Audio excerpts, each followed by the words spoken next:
If I can get you guys to all turn on your cameras for a minute, I won't ask for this often, but I'd appreciate if you guys would do it right now. Give a chance to say hi to everybody and wave. There's a couple reasons I want to do this. Again, first of all, for those of you who had me for 4:30, if you could use your reactions to just give me a thumbs up or something like that, a crying face, something along those lines to show that you had me for 4:30. So if you can see those people as you look around, Allison, Laura, okay, you did it with your hand. I thought more like with the reaction emoticon thing, something like that. But the reason for this is these people have the advantage in that they know how to play the game. They know what is expected of you. They know what I'm going to ask on the exams, how I ask the questions on the exams, what my expectations are, and how I grade. So those are people definitely you want to take advantage of when you're working with them, either in groups or even outside of the groups, to ask them questions on these things. The bad news for them is that I use all the same jokes. So unfortunately, they have to hear those all a second time as well. But it's interesting in looking at the student info sheets of those of you who have already filled it out. And I think this is one of the products of it being online, is that there's a tremendous diversity of students, of the different 430 instructors that they had. So everybody's kind of coming into this with a different expectation and a different experience from the first semester of this. So it should be interesting that way. I'm asking you to be on camera right now because, again, it's a chance for us to get to see and know each other and all of those things. However, this is college. You are adults. I prefer you to be on camera, but I'm not going to require it. However, that trust is a two-way street. This is college. You're adults. You're responsible for your education in this, and you're paying a lot of money for it as well. So I expect this class to be interactive. I expect you to ask questions of me. When I ask questions, I expect you to actively answer and respond to those, right? The learning process is better when it is interactive, right? Because otherwise I could just record these. I could have last weekend recorded all the lectures for the semester and I could be sleeping in. So if I'm going to get up early and be here, I want you to be active in that learning process. All right. So I don't want to have to be like my kid's high school teacher who has to have everybody's cameras on all the time and all that kind of stuff. This is college. You guys are adults, but make sure you're responsible about that as well. All right, like I said. So, and again, I'll point out we are going to be doing some group projects and some group presentations. So you will definitely be on camera for things along those lines as well.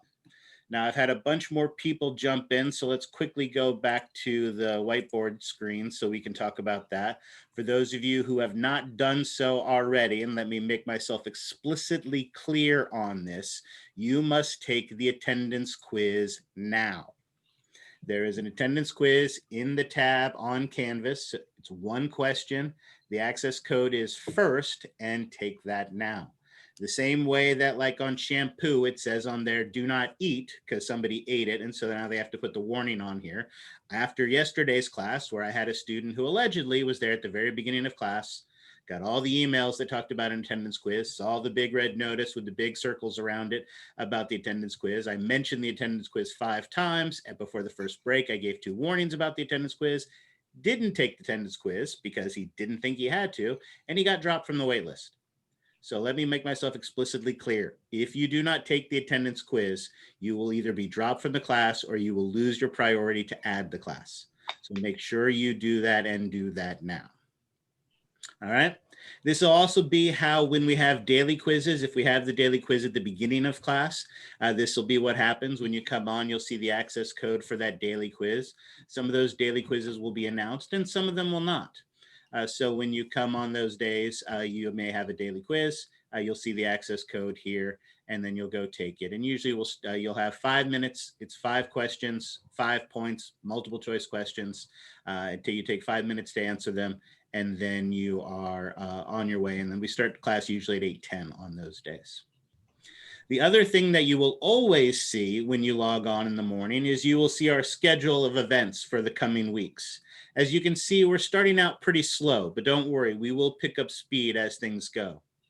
We'll always have what we're going to be planning for today. Today, we're going to do our introduction as we're doing now, and then we'll talk about the anatomy of the heart. Then I want to spend some time talking about your lab responsibilities for this class and the lab handouts for that. So we're going to do that as well. And then the other things that you will see are the assignments and other activities and things along those lines that you have coming up over the next couple weeks. So for instance, we finished today because Monday was a holiday and we have a nice 5 days off before we come back again. Towards that goal, we have a bunch of paperwork we need to get done. Your student info sheets where you get a chance to tell me about yourself or ask questions about yourself for that. Oops, hold on, are there new chat? Oh no, okay, great, excellent. The lab safety forms, again, for those of you who took 430 last semester online, for whatever reason, even though you are at home and I'm at home, we are still required to do a lab safety. I guess, like, for instance, when I'm doing the respiratory system and I have you holding your breath, if you pass out, fall, and hit your head, I guess this stops them from suing you, suing the school. So for whatever reason, there is a lab safety form you must fill out. If you do not fill out that lab safety form, you cannot participate in the labs and you cannot participate in the class. Some of you have taken advantage of it, but some of you still have not. I want a chance to meet each and every one of you. So there are some appointments, and I'll be assigning new appointments for Friday to give you an opportunity. So I'll be able to put a block of time in there on Friday for you guys, for those who have not had a chance to do it yet. There are some other, I think they're all scheduled after class today. But by Monday, we need to have met so that we can spend 5 minutes talking about your goals, your plans, what you did for 430. And you'll get 5 points of extra credit for participating in that. Hopefully being in the second semester. And again, you guys are all trained at this point, or should be all trained at this point. So hopefully that is the case. Hopefully you also use the Mastering A&P, so you have some familiarity with that. And there's a little carrot 4-point exercise that you can do for that. That is due on Monday as well. Then we start getting into the real homework assignments. Again, most of you, because about over half of the instructors at AR use the what is it called? Exploring Anatomy and Physiology, 3rd edition. This is our lab manual. What I love about our lab manual is that it is like a workbook. And so there are a bunch of unit reviews in there, and the unit reviews have 2 parts. The first part is a check your recall, which is basically where you're just regurgitating information, labeling activities, identification, things along those lines. And the second part of it is a check your understanding. Those are more critical thinking type questions. And I like both aspects of that. So you will be filling those out, completing them, and turning them in. Now, basically, I see these assignments as directed studying. Basically, it encourages you to be thinking about the material. And as such, because studying is about learning, I do not want to penalize you for getting things wrong. When I grade the unit reviews, I will be grading them for completeness. I am looking for time and effort. As long as you put time and effort into your questions, or into your answers related to those questions, then you will get full credit for it, even if it's not correct. Now, if a question says, is something A or B, and explain, and you just write A, that doesn't show time and effort, and you're not going to get credit for that. Or if you leave an essay, a question blank, you will not get credit for that. So I'm looking for time and effort, and as long as you put time and effort into it, you will get full credit for that. And on the days that those assignments are due, the key for that will also post as well. So you can also check your answers to see whether they were correct or not. The other major type of assignments that we're going to be doing are lab simulations. I'm sure you did some of those in 430 if you took it online. And if 431, if there's anything, there's even more physiology. So with more physiology, that means more simulations. I use Labster, which hopefully most of you are familiar with the Physiox, which hopefully most of you are familiar with. And what you may not have been familiar with, because you might not have used it as much in your 430 class, is in our Mastering A&P, there is an interactive physiology. I'm only going to assign a couple things from it, but it is a great tutorial for those of you, especially more tactile and visual learners. And so I've made one of those an assignment that you're going to be turning in just to make sure you're familiar with that resource. It's going to be really helpful, especially when we get to the respiratory system, the immune response, things along those lines. It can be very, very useful. For the Labsters, you need to complete the entire activity, 100% of it complete, and you need to get it at least 80% correct for full credit. If you do not complete it, if you do not get 80% correct, then you will only get partial credit. However, you do have the opportunity to repeat it as many times as you would like. As you know, hopefully from 430, these lab simulators are not hard. They're just a little bit time consuming. So make sure you're giving yourself time to work through them. The labsters in particular, our times are not the most intuitive. I myself, while doing them before I taught them to you, gave them to you, have gotten stuck a couple times because I forgot to release the pipette tip from my pipette drawer upper thing before I could move on to the next stage. So again, read the directions, read it carefully, follow the directions, and they can be done pretty easily. So your first of those is done on Wednesday. Interactive physiology, as I mentioned, the Physiox exercises we'll talk about. Again, I want to point out, notice there are 2 Physiox exercises that involve the cardiovascular system. There are 5 and there are 6, and we are doing them in the opposite order. Physiox exercise 6 is due first. That is due February the 1st. It has 5 different activities, which means you're going to be doing 5 different lab reports and turning all of those in. And then the second one we'll be doing is Physiox exercise 5, which has 7 different activities, which means 7 different lab reports that you will be turning in. And for those of you who are not familiar with it, we will go through the Mastering A&P, and I'll show you these resources and give you a heads up on how to do some of these activities. So when you log on, you will always see the schedule of what's coming up over the next couple of days. If there's a quiz, you will always see that information there as well. All right. Any questions on any of that?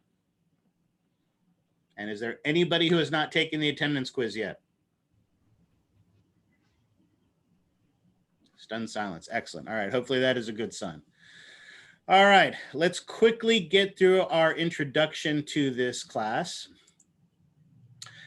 Where you're going to be spending a lot of your time, aside from here listening to my lectures, is going to be on our Canvas site. Our Canvas site is your main resource where you're going to have all your information. It's got your own to-do list here on the home page as we look at that.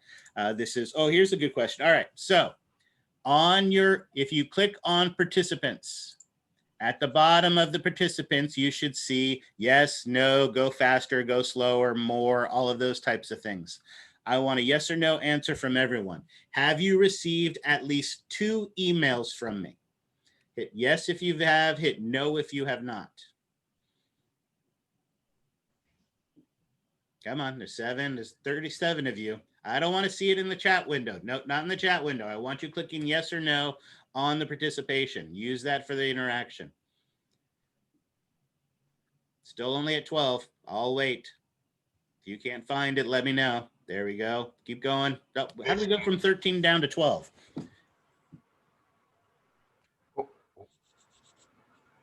Where can we find that, Professor? So find where it says participants, and where you click on the participants, then when you see the list of participants, on the bottom of that, you should see some buttons. One is a yes with a check mark, a no with an X on it. And there's a couple others as well. I only see that where there is the chat, under the chat. Oh, is it under the chat for some people? So are you on your phone or on a Mac? I don't see that with participants. So under reactions. Oh, so okay, some people say it's under reactions. So if you go to your reactions, you may find it there. All right, we're up to 20. That's a little bit better. And the good news is nobody said no. Excellent. All right, so figure out how to do that, because I'm going to ask more questions this way and want to use that. It's an easy way to take a quick poll. So make sure you are aware of where that is and find that so that you can use that. But the good news is then that doesn't look like anybody hasn't, or at least nobody's admitted to not getting it, which is good because okay. I'm going to use. I found it. Okay, excellent. Glad. I'm going to use the contacts from e-services to send emails like I've been doing. I will also post reminders here, announcements on Canvas, and those are the 2 main ways that I will contact you. Okay. Here are your pages, of course, is where we'll have, for instance, this is the proctorial protocols. For those of you who are not familiar with it, make sure you read this. Also, this is where you can find the pages for our 2 outside class extra credit opportunities. The first one of those is our open lab, Hopefully most of you took advantage of that last semester. If not, shame on you. But Jeff Chingaris is an excellent instructor assistant. He also teaches at Sierra College. He also teaches at Sac State. He's an amazing instructor with a vast amount of information. In fact, he probably has too much information.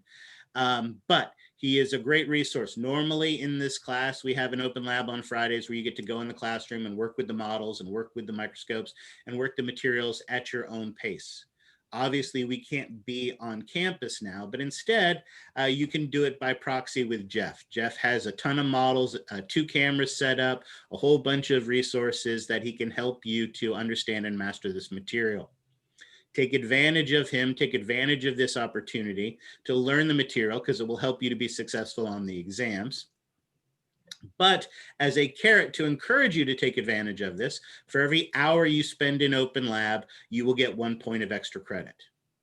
Now, the key to this is that when you go to the open lab, you need to check in with Jeff. Let him know that you're there so he can check you in on his computer. Then when you leave, you need to let him know as well so that he can check you out. If you forget to check in, you don't get credit for being there. If you forget to check out, he defaults you to 1 hour. So make sure that you are there, make sure you check in with him, and you will get points for that. Now, again, you can go for far more than 15 hours, but you'll only get 15 points of extra credit. And it has to be 1 hour exactly. No, if Or at you only least. go for 3.5 hours, then you'll get 3.5 points of extra credit. So go for as long as you can. Just make sure you check in and check out. And over the course of the semester, it'll add up. So if you go a half an hour every week, you know, then that's whatever, Okay. 16, Okay. that'd be 8 hours. So yeah. Okay. Yes, so someone just texted, yes, for the emails, many of you I saw in e-services have it being forwarded to your personal email, and that is totally fine as well. This is just a drop-in only. This is not a class you sign up for. You can just come to this page. It's also, there's a link to it on the modules to this page. You just click this link and it goes to it. So it's just a drop-in. This is a drop-in class. However, the other is an actual formal class, and that is our Science Success Center. Besides being a tongue twister, our Science Success Center is a program that some of you hopefully have taken advantage of in the past. And this is a resource based on a program that came out of a medical school in Minnesota. There was this medical school up north that was having a huge problem with their students. 50% of their first year students were failing. And they were really confused as to why. So they spent a lot of time and effort trying to figure out the answer to that. And what they figured out is that medical students are smart. And that's the problem, right? Because if you think about those kids that were really, really smart when you were in high school, they were the ones that sat in the back of the class and slept or read their book all day within class, and yet still got A's on the exams. And it was the same thing in college for many of them, right? And that's the problem, because by the time they got to medical school, they'd never had to learn proper study techniques. They'd never learned how to read a textbook, how to do concept mapping, how to prepare for an exam or study an exam afterwards. And so when they'd gotten to a point where they were finally challenged, they didn't have the skills necessary to help them to be successful. So they built this program where all first-year students took these things, where they learned how to read the textbook, where they learned how to take notes and do things along those lines. And we have incorporated this system into our own program related to science. There are something like over a dozen different concepts that can be studied in this. When you sign up, it's a half-unit class. You meet basically for 30 minutes once a week with an instructor one-on-one. And you pick one of these concepts like taking a test or taking notes or writing your textbook or something along those lines. And you take this class. It's about a 6 or 8 week class. And when you complete it, you will get 15 points of extra credit. So it is something that it can help you tremendously in mastering those skills that can help you to be successful, not just in this science class, but moving forward as well. This one is a class you sign up for. Again, it's a half a unit class. But again, you pick the time that you meet with your instructor once a week for 30 minutes. So it's an excellent, excellent resource. And do this and you'll get 15 points of extra credit as well.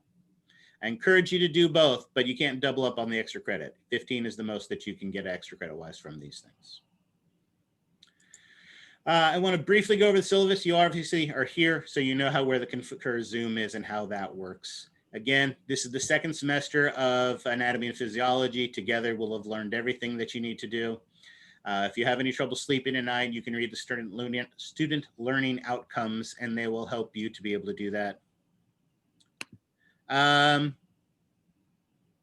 It's a great question. I honestly don't know. It's a half unit class. I don't know if they charge for the half unit class. You pay for the half unit.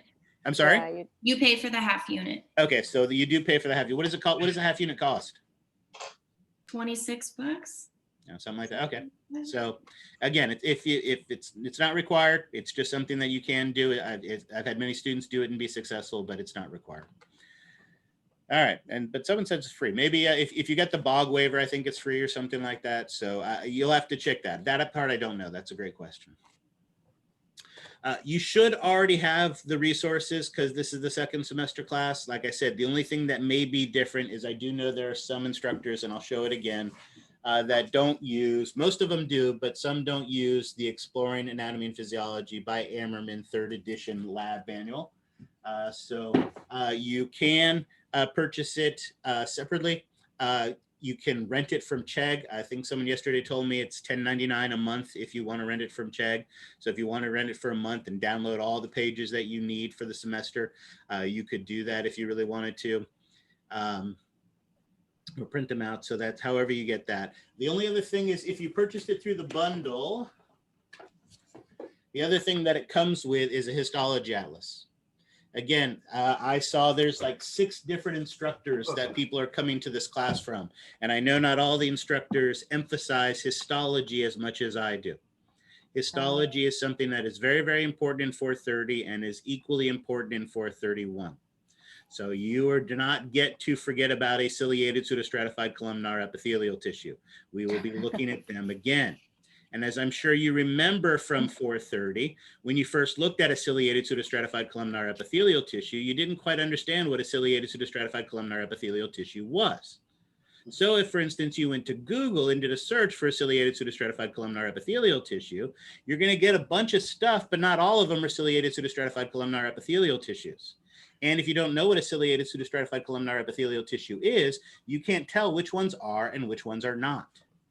So having a good histology atlas where you can see really nice examples of things can help you to understand it. And then you can go to Google to see all the different varieties of magnifications and stains and things like that for a ciliated pseudostratified columnar epithelial tissue.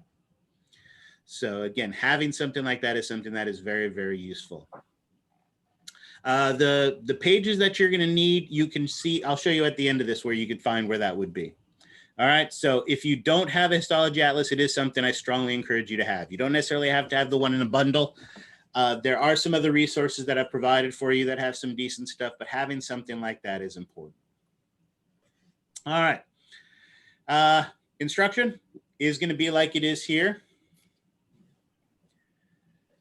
I'm not sure what you mean by histology review. Every section you're going to have histology that you're going to be responsible for. So you are going to need to review that material that way. But I mean, we're not having just a lab where we go over histology. No. Lecture? Professor, Yes. can you go up again, please? I have a question. Yes. For the first 430 e-text bundle, is that all included in the Mastering AMP? So great question. No. If you purchased the, so wait, let me rephrase this. If you purchased the e-text bundle through the bookstore, then yes, you should have gotten all of these resources that come with it. An electronic version of the textbook, the photographic atlas, which is that. Again, something, look, it even has the heart on the cover, something really, really useful that way that we're going to be studying. So that can be that. The applications manual, which isn't something that I use, but has a lot of clinical examples that are important for someone.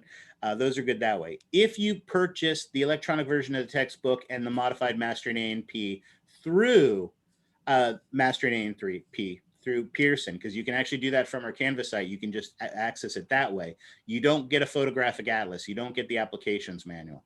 So again, it would be something that I would encourage you to get if you didn't already. I don't know the prices from the bookstore off the top of my head. No, I don't. Sorry, Mom. All right. Excellent. I love these questions. I am a strong believer that the only stupid question is the question not asked. So I appreciate that. And exactly, this is a perfect lead into what we're talking about now. I expect lecture to be interactive. I want you asking questions.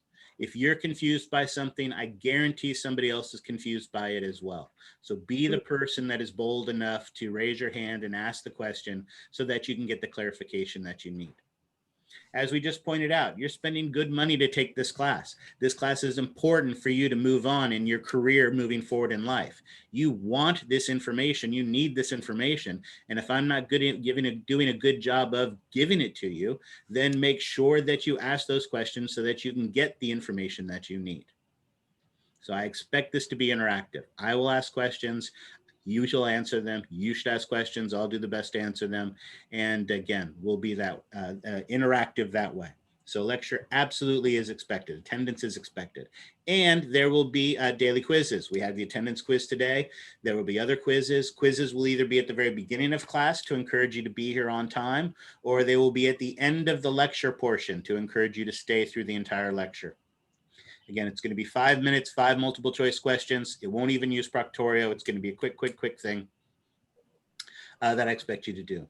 Labs are a little bit more tricky. It's not going to be as easy to do the labs. I can't just throw out the heart models and have you play with them for an hour. So it will be that we're going to talk a little bit more, but there are going to be some group activities that you're going to get the opportunity to work together and other resources that you'll be using for that as well. All right. Course evaluation. 5 lecture exams, 5 lab exams. Lecture and lab exams are on the same days. This is one class. Yes, we have a lecture and a lab component, but really those are just different modalities for learning the materials. Some things it makes more sense to hold them in your hands and talk about them. Some things make more sense for me to stand up and talk about them.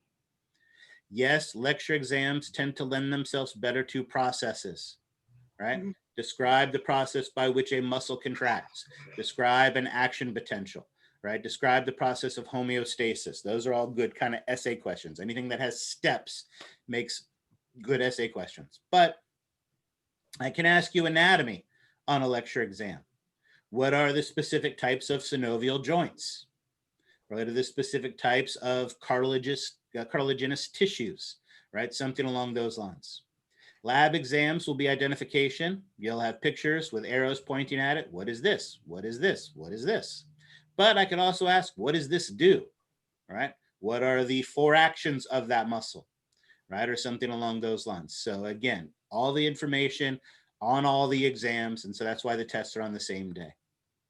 Exams must be completed during the class time. So exams will open at 8 a.m. and they will shut off at 12:35. You can take your exams anytime you want during those in any order that you want. If you want to take your lab first, you can. If you want to take your lecture first, they can. Both are timed, but they must be taken within that range. So if you start your lab exam at noon, even though that lab exam may have 90 minutes for it, at 12:35, it shuts off. So the exams must be completed during the class time, just like if we were on campus. Quizzes, some will be announced, some won't be announced, as I mentioned. There is going to be one informal group project where you and two or three of you in groups of 2 or 3, you will be giving an 8 to 12 minute oral presentation on some topic, and that will be worth 50 points.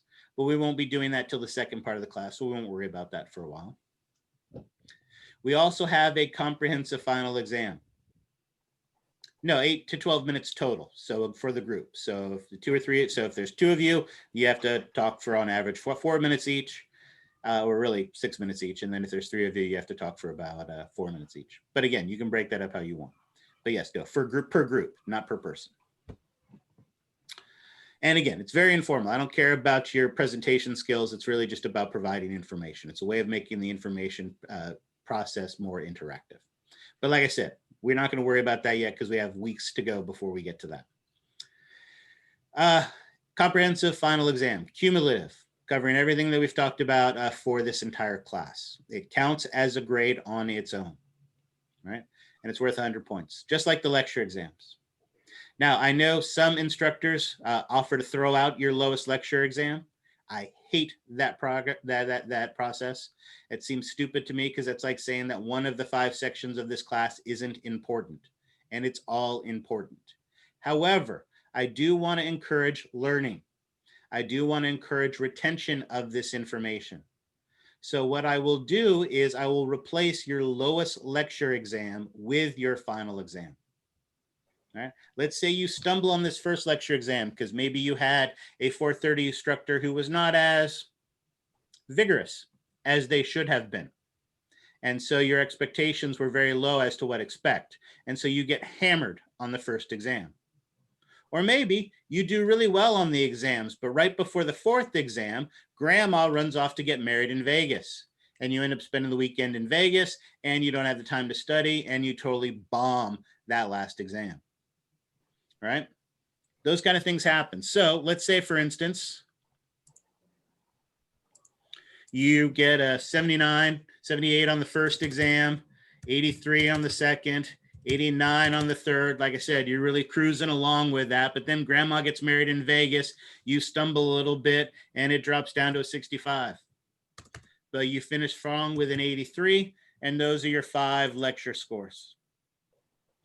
The final exam, as I mentioned, counts as an exam on its own. And let's say you get a nice solid 90 on that final exam. That final exam counts as a grade on its own, but it also replaces your lowest lecture score. And suddenly that 4th exam goes from a 65 to a 90, and you just had 25 more points added to your score. Now, all the lab exams are worth different points, so they're not interchangeable that way. Like, for instance, the cardiovascular system will probably have somewhere between 80 and 90 questions on it. Whereas something like our second section where we're doing the endocrine and the lymphatic doesn't have as much anatomy, so it may be closer to 60 to 70 questions. So the lab exams vary in how many points they're worth, and they all count. So there's no replacing any of them. All right. I don't give outside extra credit assignments. If you bomb the first exam and you ask me, can I write an essay for extra credit? And I say yes, then any time you spend on that essay, you're not studying for the next part of the class. And so you're going to bomb the next part of the class and you're going to need even more extra credit. And I'm not into that. Like I said, if you notice, both the science skills and the open lab are directly involved with studying for this class. When they teach you how to read the textbook, it's going to be your textbook in the chapter that we're in. When you do a concept map, it's going to be a concept map on the heart that we're doing at that time or something along those lines. So I don't give outside extra credit opportunities, right? There's the 5 for 5s. There may be some other things. I do curve the exams. So I do curve the exams, and everybody in this class starts with 15 points of extra credit. Pardon me, 15 points of participation. This 15 points is not extra credit. It is an assignment. And it is assignment you get for being active in the learning process. Being here on time, participating in the class is how you maintain your 15 participation points. And as long as you're respectful in the classroom environment, active in the learning process, you will maintain those 15 points. Now, this class is all about points. Bring back up your participants so I can see those yes and no's again. Hold on, let me clear the original answers. How many people here have played golf before? Yes or no? Couple of you, excellent. All right, for those of you who haven't, have you at least heard of golf? Yes. Okay, excellent. So those people at least heard of golf. Perfect, excellent. So in golf, if I hit a 300-yard drive, how many strokes does that count as? Counts as 1, excellent. If I hit a 2-inch putt, how many strokes does that count as? Also as 1, right? In golf, strokes are strokes are strokes. Right. Well, in this class, points are points are points. 1 point on a homework counts the same as 1 point on a lab exam, counts the same as 1 point on a Physiox, counts the same as 1 point on a daily quiz, and so on and so forth.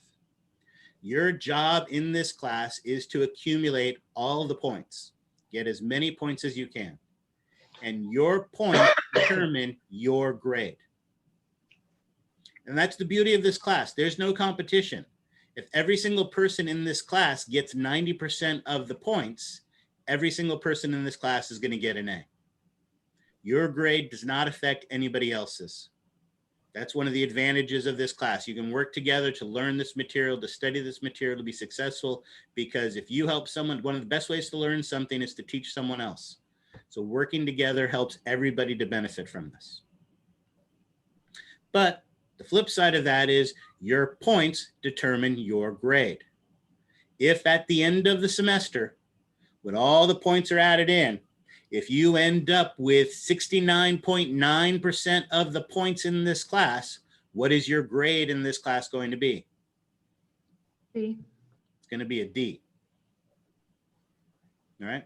I know that seems harsh, but you got to remember, I've curved all the exams. I've given you a participation grade. You've had extra credit opportunities. You've had the ability to replace your lowest lecture score with the final exam. If with all of that assistance, you still didn't get to 70% of the points, then you truly did not earn that C.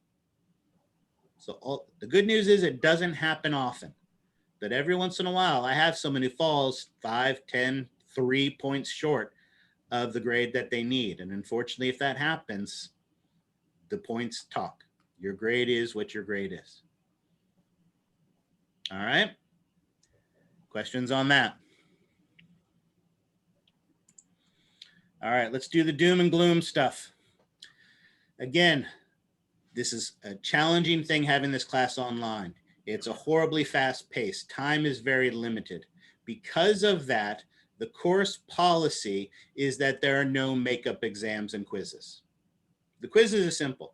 You come in late to class, you leave early from lecture, you miss one of those daily quizzes, and that's it. There's no making that up. It's 5 points, probably not going to make or break your grade. But again, we want to accumulate as many points as possible. So it's important to be here to do those things. It's a little bit more challenging with the exams, right? With the exams, it's a bit more challenging. Missing an exam hurts, right? However, so here's what I will say. I will make every effort to make accommodations for you if they're necessary. Right? Look at the schedule so that you know it. Look at the schedule right now. The schedule's out. If you see that, lo and behold, grandma really is getting married in Vegas right before the 4th exam, let me know, and I will make every effort to make accommodations for you. Now, I know things like car accidents are hard to schedule in advance, and if you're being rushed to the hospital, I should not be the first person you email, but communicate with me as much as possible, and I will do my best that I can to make those accommodations for you. But because of the pace, because of the timing, I can't guarantee it. I will make every effort. We'll try to do what we can. And if I'm able to make an exception, you only get one. All right, I can't give you multiple different exams than everybody else. So again, it loses the integrity of the class. But I will make every effort if things come up. So please let me know, make me aware of that. Speaking of accommodations, we have a great service on campus, DSPS, that is great at providing additional services, note-taking, extra time, things along those lines, if necessary. Contact them, get their paperwork to me, and we can make those arrangements before the exams happen. More doom and gloom. Academic honesty. American River College values academic honesty. Current policies prohibit dishonesty such as cheating, plagiarism, or knowingly furnishing false information to the college. All members of the academic community are responsible for the academic integrity of American River College. All right? Cheating in this class will not be tolerated. Now, there is the obvious cheating, having a stack of papers behind you that you're looking at while you're taking the exam, right? Or having stuff written on your hand during the exam, or any other number of things that people have. You cannot have your phones or your smartwatches on during the exams. Sorry, you're not going to have to take off that Fitbit. You don't get the bonus points for typing on the computer while you're taking the exam. All of those things. It's one of the reasons why it is so important for you to scan your area properly during the exam. During the exam, using your camera, you need to, again, and I've already started to see this on some of them. Some people do a great picking up their laptop and doing a great job of showing me the walls around them. That's awesome. I love seeing your artwork, but that's not the important thing. What I need to do is you need to show me your desk so that I can see that you don't have your phone and a stack of paper, right? Or things like that sitting there on the counter. You need to show me your entire workspace slowly so that if I've seen that you're in this blank empty space and you're staring off in space thinking about something, I know you're not staring at something and cheating. That's the problem with this. Part of the problem with being online, that should sound better now. Part of the problem with being online is that we're not used to being stared at while we take the exams, right? We're used to thinking and scratching our heads and looking off and thinking about things and, you know, things along those lines. We're not used to being stared at. It's not an intuitive way of doing this. So if you're staring off into space because that's what you do when you think, right? I don't know what you're looking at, but if you've done a good job of showing me your workspace, then I know you're not looking at something and I can be more lenient. If you haven't scanned your area, then I don't have any idea what you're looking at and I have to call you on it. Same thing with earphones. I know especially many of you, because you're at home, like to have earphones in when you're working on these things, not because you necessarily want to listen to music, but like me, the noise canceling keeps you from hearing the kids, right? But again, I have no way of knowing what you're listening to. So you can't wear earphones, right? If you're wearing a hoodie or a headband, show me your ears at the beginning of the test so that I can see that you don't have anything in your ears, right? Be as transparent in the process as possible so that we can be as understanding with it and make it as easy as possible for them. So that's the obvious stuff. The other thing that, UJ, did you have a question? Yes, back to the exam, because I remember a couple, when I did the full 30, there was time we had issue with bacteria while we were taking exam. Why, if we haven't encountered something like that, how do we contact you? Like you in the midst of the exam and you have bacteria maybe freezing or something going on. So how do we contact you? So the short answer to that is you don't. If Proctorio is freezing or you've gotten kicked out of the exam or something like that, I can't put you back in. There's actually nothing that I can do. There is a Proctorio tech support. So if it freezes on you or if you get kicked out of the exam, you actually contact Proctorio support. They're really great and they can get you back into the exam if you can't on your own. You should be able to get back into it on your own, but Proctorio is very good about asking about their tech support about getting you back in, but I can't do anything to get you back in. They're very good about it. And often if you get kicked out because you accidentally tab out or something else happens, you should be able to immediately log back in. Be aware that if you get kicked out, your timer for the exam keeps counting. So if you get kicked out, don't decide to go to the bathroom, run and get a cup of coffee, have a sandwich, and then come back a half an hour later because your test is going to be over at that time. But Proctorio is really good about getting in. Okay. Proctorio.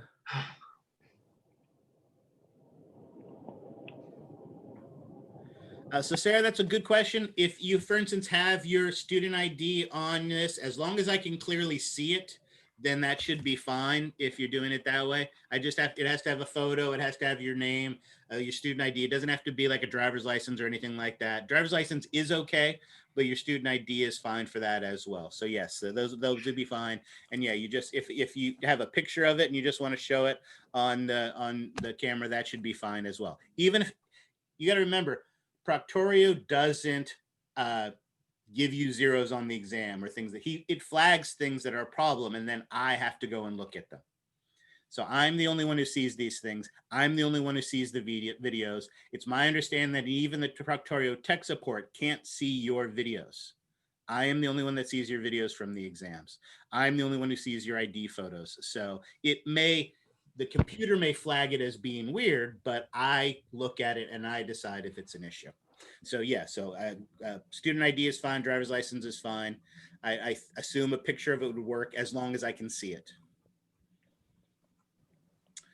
And even if you have some problem where you get kicked out, Ash, if you get kicked out as you're submitting the exam, it shouldn't blank the exam. Whatever you typed and put in there should still be in there. So if it freezes on you as you're trying to get out, then as long as the fact that you were trying to get out, all the information should still be there.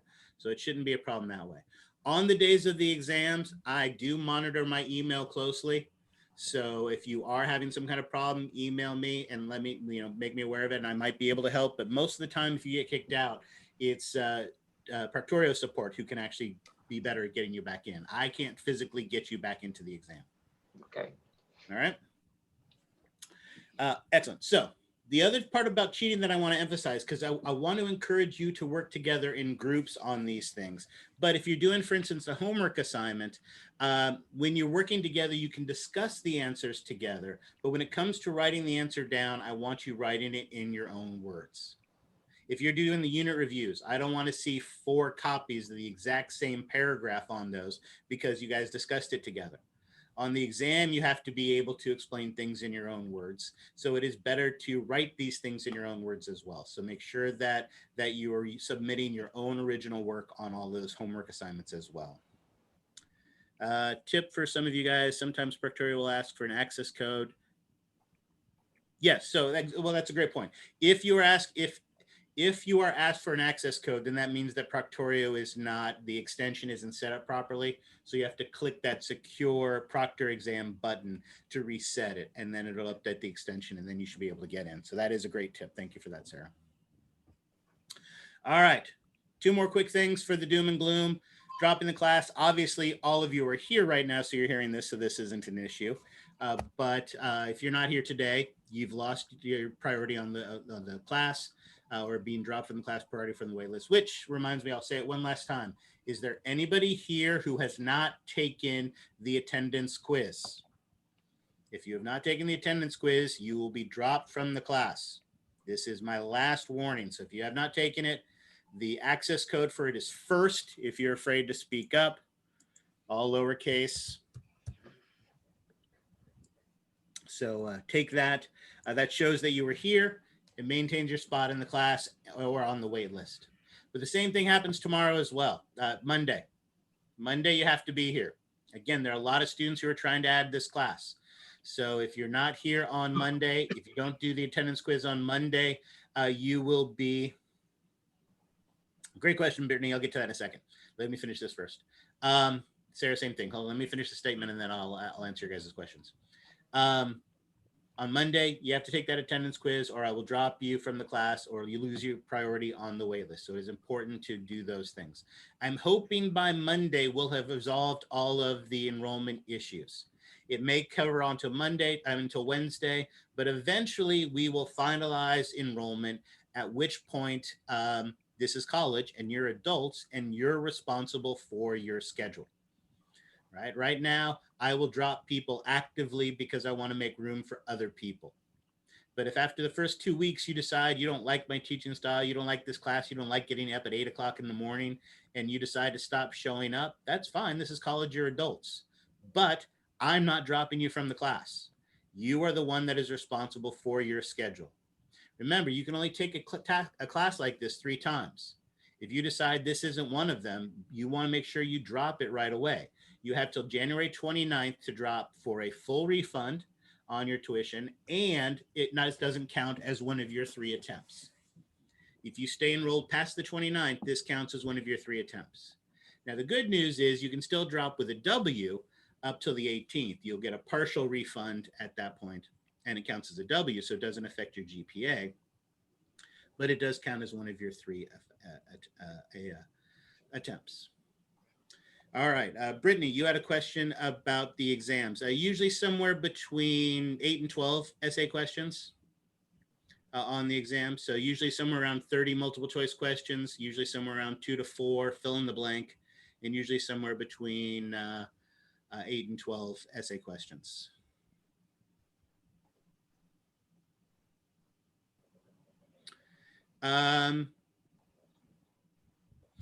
So hold on, let me jump ahead. So real quickly, Timothy's questions. I'm not sure so the lab manual, if you have the lab manual on the iPad, as long as you're able to fill it in, either take a screenshot or save it as a PDF and turn it in, that should be fine. It doesn't have to be handwritten. So that would be fine if you wanted to do that. Ash, the best tip for studying histology is repetition.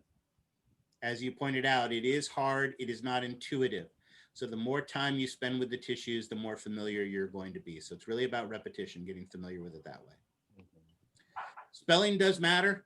I will, for vocabulary terms, I'm not so much on the essays, but definitely on the lab exams, spelling counts, spelling matters. So if you misspell one word, right, if you put an O there instead of an I on first, or if you transpose the R and the I, I'll give you something like that. But typically, if it's spelled worse than that, you will lose partial credit. So spelling does matter in this class.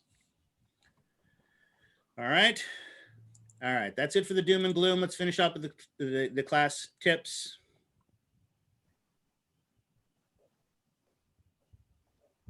That's something new. I'll take a look at that and see. You didn't used to need a password for the CRC thing.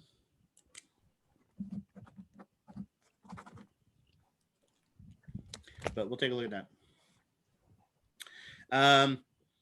Be active in the learning process. Do the assignments even if you're not turning them in. A great example of this is your lab manual has some pre-labs. Some of those pre-labs you'll be turning in for assignments, but not all of them. So some of these pre-labs are vocabulary, labeling. If you take the time to do them, they're a great study tool. So make sure you're doing that. Be active in the learning process. Be here, be on time.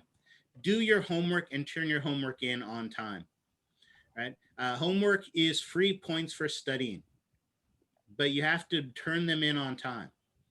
Yeah, they're due at the beginning of class, but don't wait till just before class to turn them in, because I've had problems where students had some kind of connective issue, right, as they were trying to get into class in the morning.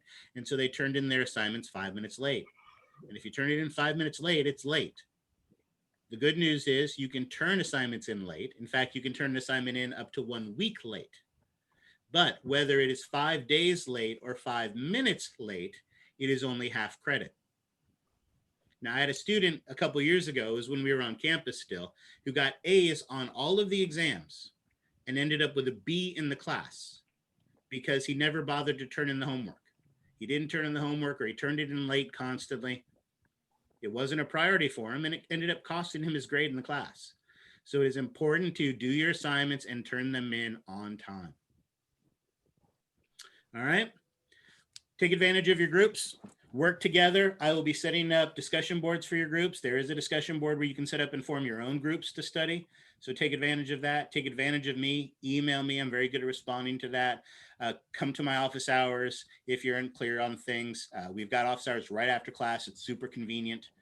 So take advantage of that and be respectful of the students in the class. Now, someone was talking about the assignments. Notice we have our schedule here, has when the exams and stuff are going to be. But what I love best about this syllabus page is it has a course summary.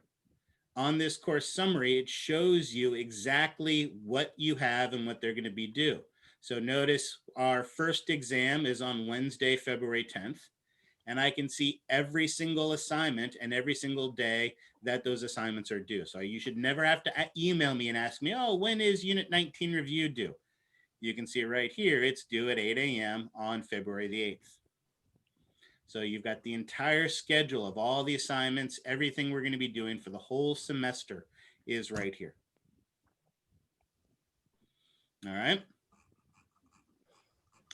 The other, so that's that, the syllabus, great information there. You obviously, this is where you go to your quizzes to take the attendance quiz, which you should have taken. Main place where you're going to spend most of your time is in the modules. So here's the modules for the stuff getting started, some examples of the scanning that have been really excellent that I want to use as demonstrations, some assignments that you're going to turn in. Here are the study things. So is this the CRC thing, Allison, that you weren't able to use? It wanted some kind of Google login.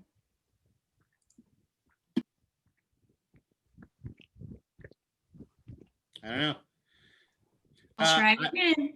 I've noticed that my master in A&P, I've sometimes had to log into a couple times.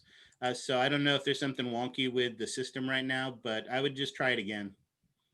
But yeah, there's some great resources here. Science Success Center Open Lab tabs are here. Here is the link to my YouTube. I do record the lectures. Again, the recorded lectures are not an alternate to coming to class. But I do record them so that you have the opportunity to review them. I typically talk for 3 to 4 hours, and it can get pretty exhausting. So it works for other people too. So hopefully, if try to figure it out, Allison. If not, let me know, and we'll see if we can figure it out together. Okay. But I think they're useful to have there for review. So it usually takes me a day or so to get them up. It takes a while for the recording to compile on my computer, and then a while to upload it onto YouTube. So I will try to get it there. Again, smash that like and subscribe button so I can become famous and don't have to teach anymore. So that is a very important, useful tool for that. And of course, you can get me on all of the major social medias. My Parler site is currently suspended, but I'm still on OnlyFans and Grindr, so you can find me on those, and so that can help as well. All right, but where you're going to be spending most of your time is down here in the modules. Here is where all the assignments that you're going to be turning in are. So you'll be downloading this. Yeah, so this is also where we get the lecture slides. So all the lecture slides are here. So you can click on the lecture slides. The lecture slides are an outline. They're not an alternative to coming to class. You're responsible for everything that I talk about in class, not just what is on the slides, but it's a good outline to remind you of those things. And the advantage of having them ahead of time. Exactly, yes. Another semester Slutsky jokes, exactly. Although that's not a joke. I have an OnlyFans site. But the lecture slides, the other thing is I am a tinkerer, so I will sometimes adjust it, change wording, maybe even switch sides or things like that along those lines. But it's still a good outline for telling us what it's going to do. And the other advantage of it, if you have it printed out, you're not required to print it out, but I find that people often have to furiously write down what's on the slides. If you have the slides already printed out, you can actually listen to what I'm saying and not be furiously writing down what's on the slide. So there is an advantage to that. I don't care the format. If you have the physical lab manual and you have a scanner, you can scan them as PDFs and do it that way. But the other thing that you can do is you can just, take with your phone, take a photo of them and just submit the photos of it as well. So you can do it that way. So I don't have a preference for how you submit the homework. As long as it's a form I can read, that's all I care about. Lab handouts are here. We'll talk about this a little bit later today. So always useful things here. Here are your lab simulators. And as you can see, it also shows when they're going to be due. The answer keys for the homework assignment. And then the last thing that you'll find here is, as students who had me last semester will tell you, I'm an amazing artist. So often I will do these incredible drawings, stuff that you might want to hang on your wall. And so if you want to print them out and hang them on the wall, I will post those images here on this so that you can review those as well. Yes, one of the textbook bundles should have a physical textbook as well. And the Mastering A&P always comes with the e-text. So yes, so there should be two bundles, one that actually has a physical textbook and one that has the e-text. All right. The last resource, how are we doing on time? We're doing good. The last resource that I want to talk about, I don't know. You'd have to talk to the bookstore about that. I don't know how you get the stuff, to be honest.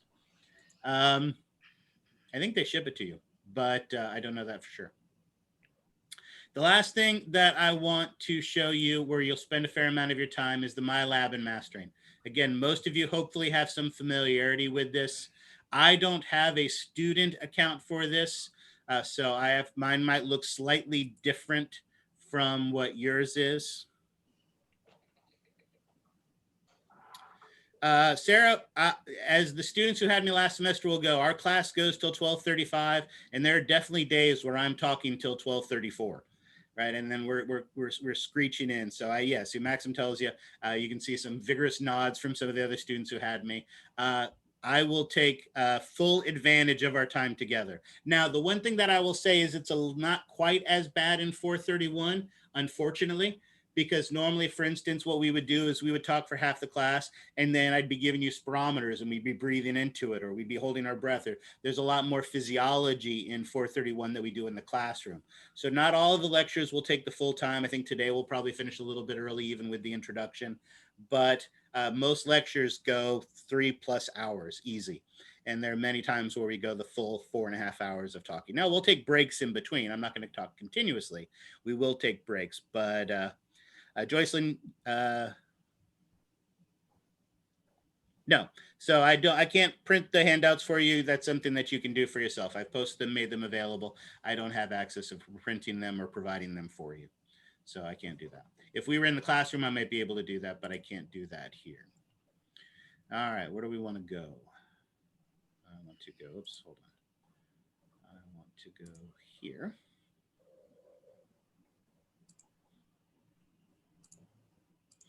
All right, so again, your master in A&P is going to look different from mine. This is the instructor's homepage for this, but the key are over here. The two things that you're going to want to take advantage of is the e-text, which hopefully you are already familiar with the e-text. It's a great, powerful e-text. If you used it last semester, then why is that not coming up? Okay, there we go.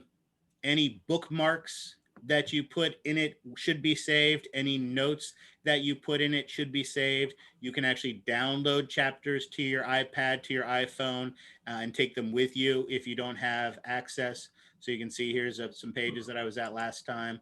Notice if I go to my memory, I can go to my history, I can go to some of the things that I've labeled in the past, my bookmarks in the past, and things along those lines.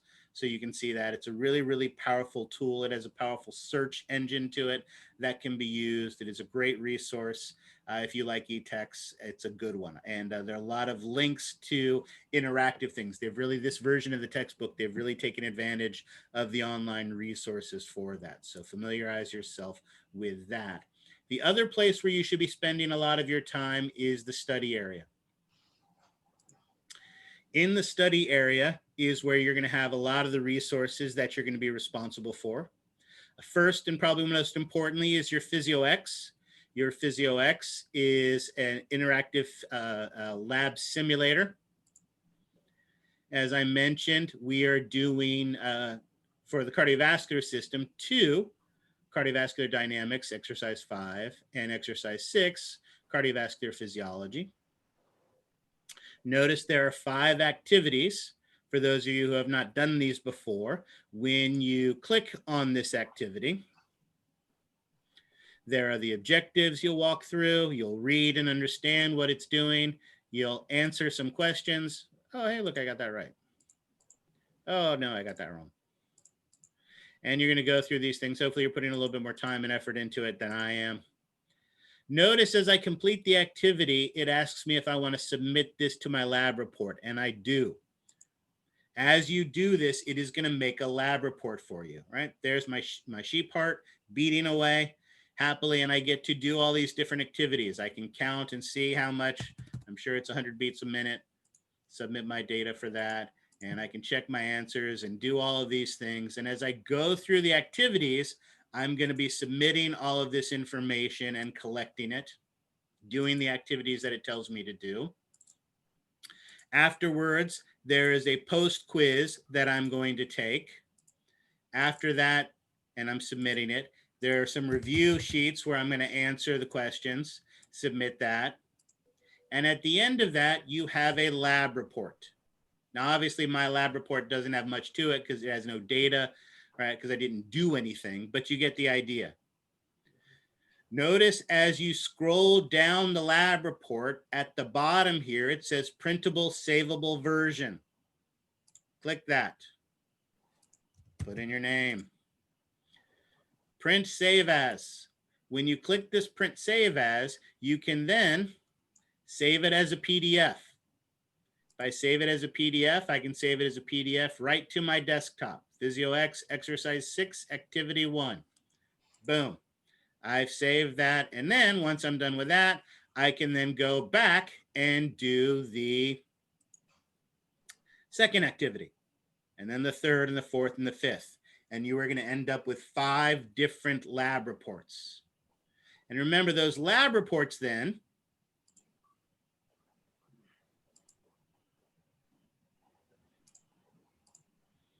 you are going to come to your modules, Unit 1, Lab Simulator, Physiox, Exercise 6. You're going to click on that, submit the assignment, choose the file, Physiox, Exercise 6, and boom, I've just submitted my first lab report. Now, you can, oh, and look at that, I got confetti. When you submit it, notice I submitted the first one. You can pick multiple files to do all of them at once if you want, but if you do one today and one tomorrow and one the next day, notice you can click the resubmit. I know resubmit sounds scary, but you're not removing the original file. I can see all of your submissions. So if you want to submit all 5 on 5 different days, I will see all of them. Okay. Let's see, there's a bunch of questions while I was talking. Will your exams include questions from Homework Physiox? Absolutely. Everything that we do in this class, we do for a reason. And everything we do in this class, you're responsible for on the exam. So absolutely, I will ask questions about homework. I will ask questions on the Physiox on the exam. The only thing I will not do is if there's some random fact in the textbook we did not talk about, right? What I love about anatomy and physiology is this class is hard. And because it's hard, I can be very straightforward.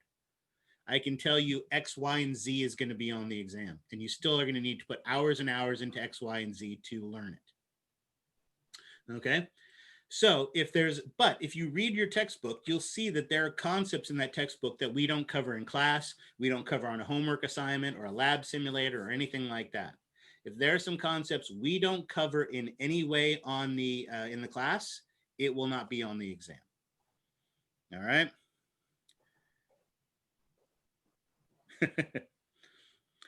The nice thing about the Physiox is you can attempt it as many times as you like. You are just submitting the lab sim, so you can go back to it and do it as many times as you want.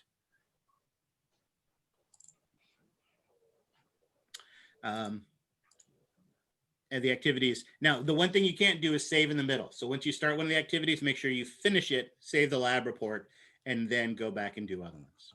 All right. So that is their graded assignments in that.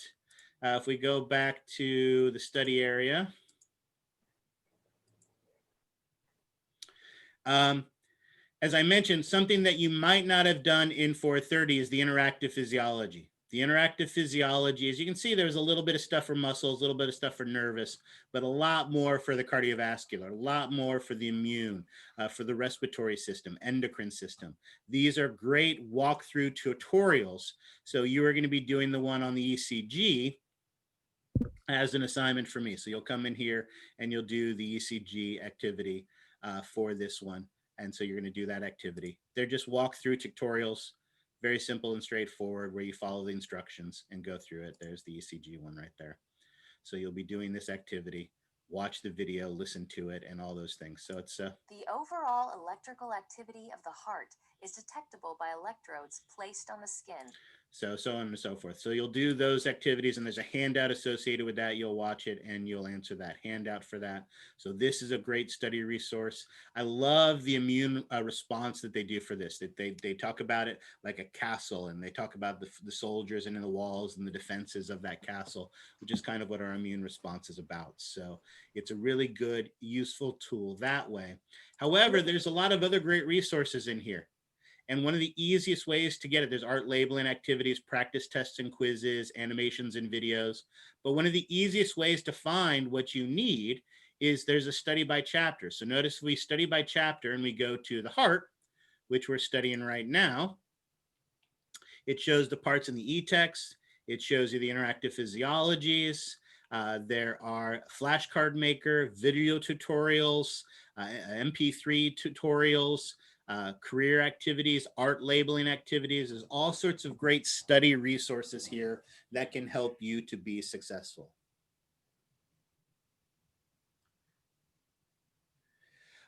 We'll get to the ECG. Let's finish the anatomy first. We will get to there. We'll talk about those things when we get a little bit further on to that. But let's worry about right now. I just want to focus on the introduction. So this study area is where you will find the Physiox, where there's exercises. The other thing that you'll find here that you should have used last semester was the practice anatomy lab. With the practice anatomy lab, one of the great things about this is you can see actually the cadavers and see some of the things. So if you want to see a real human heart, you can see a real human heart and some of the anatomy and stuff, the different layers through it. It's a great tool that way, and it can be useful for finding some of these things. However, what I find even more useful is notice in here, we have anatomical models. So if we go to the cardiovascular system and the heart anatomical model, we see some great pictures of some models from different points of views. We can put the labels on or off to study them this way. So you're able to see this. And again, we can go through multiple different pictures of these things. Well, I'm sorry your instructor didn't use your Master in A&P last semester, but I am going to strongly encourage you to take advantage of it. There's a lot of tremendous great resources here. Notice also when you're feeling frisky, you can actually do a quiz where it'll ask you questions and you have to answer them and see if you get them right or wrong. And when you're feeling super frisky, there's actually a lab practical. Well, they'll show you something and you have to type in your answer there.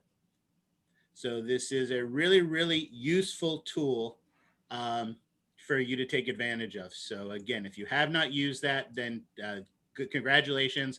This will be the semester that you get your money's worth out of that. All right. So those are the main resources that you will be using from our website, the Master in A&P and the modules, and you'll find all of those. All right. Questions on any of that? I know I went through this fast. There was a lot of material there, but again, most of this stuff should be familiar to you. If not, keep asking questions and I'll help you to be successful that way. All right, with this, that is everything I wanted to do as far as our introduction went. So here's going to be the game plan now. Let me move this out of the way and get rid of all of that. What we're going to do is we're going to take our first break. We are going to take a 15-minute break. That gives me a chance to handle all the administrative stuff that needs to go on. So we will restart at, because it's going to talk for us. So let's go ahead and call it 9:30, at which point I will also start the recording again. During this break, so if you are already enrolled in this class, then again, go stretch, go drink, go cry, go drink some caffeine, whatever it is that you feel you need to do, go do those things. If you were trying to add the class, what I'm going to do is I'm going to go through the attendance roster, see who's here, see who's not here. If if you've gotten an email from me that you didn't have your prerequisite and you still haven't gotten the prerequisite to me yet, you need to do that. Otherwise, like I said, you'll be dropped from the class. So if you have that, please, you can text me. You can do it privately if you like, but I need that information from you. But what I'm going to go is go through the list and see how many people I'm able to add. So what I'm going to do is I will write the names of the students that can enroll.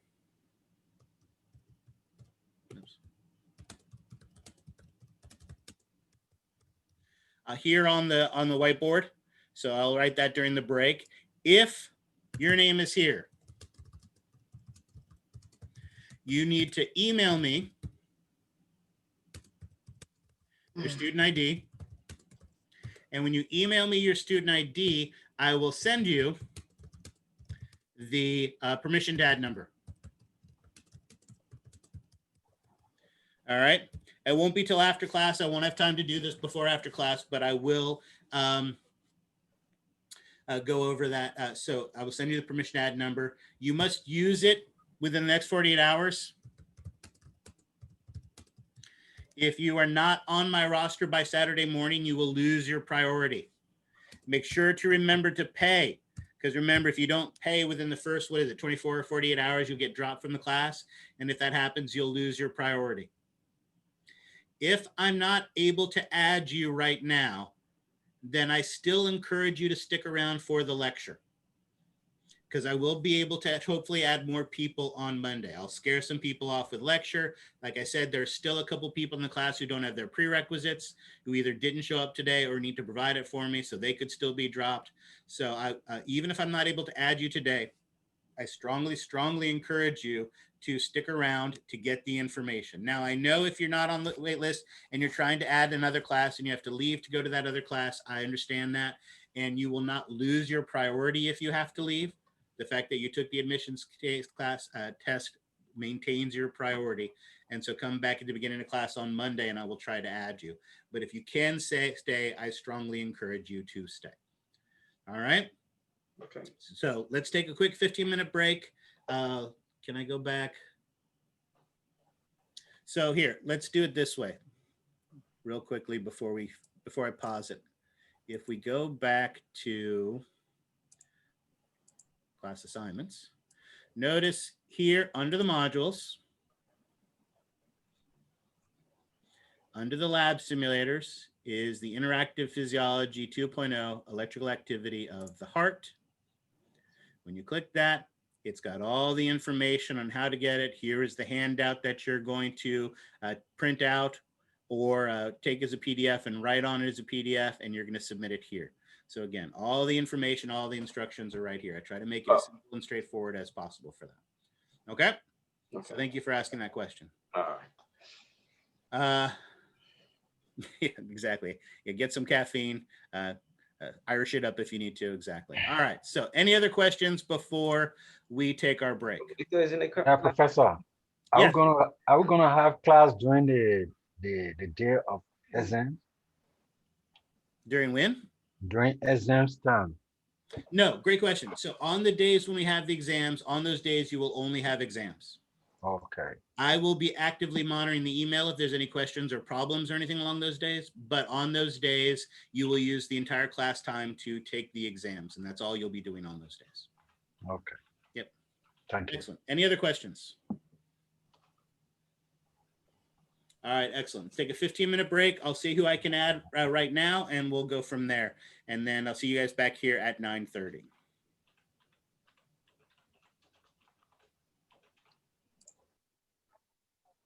Enrollment issues, I forgot to restart it. So thank you for catching that, Sarah. I greatly appreciate it. All right, so onward and upward to the cardiovascular system. Like all organ systems, they're made up of organs. What are the organs of the cardiovascular system?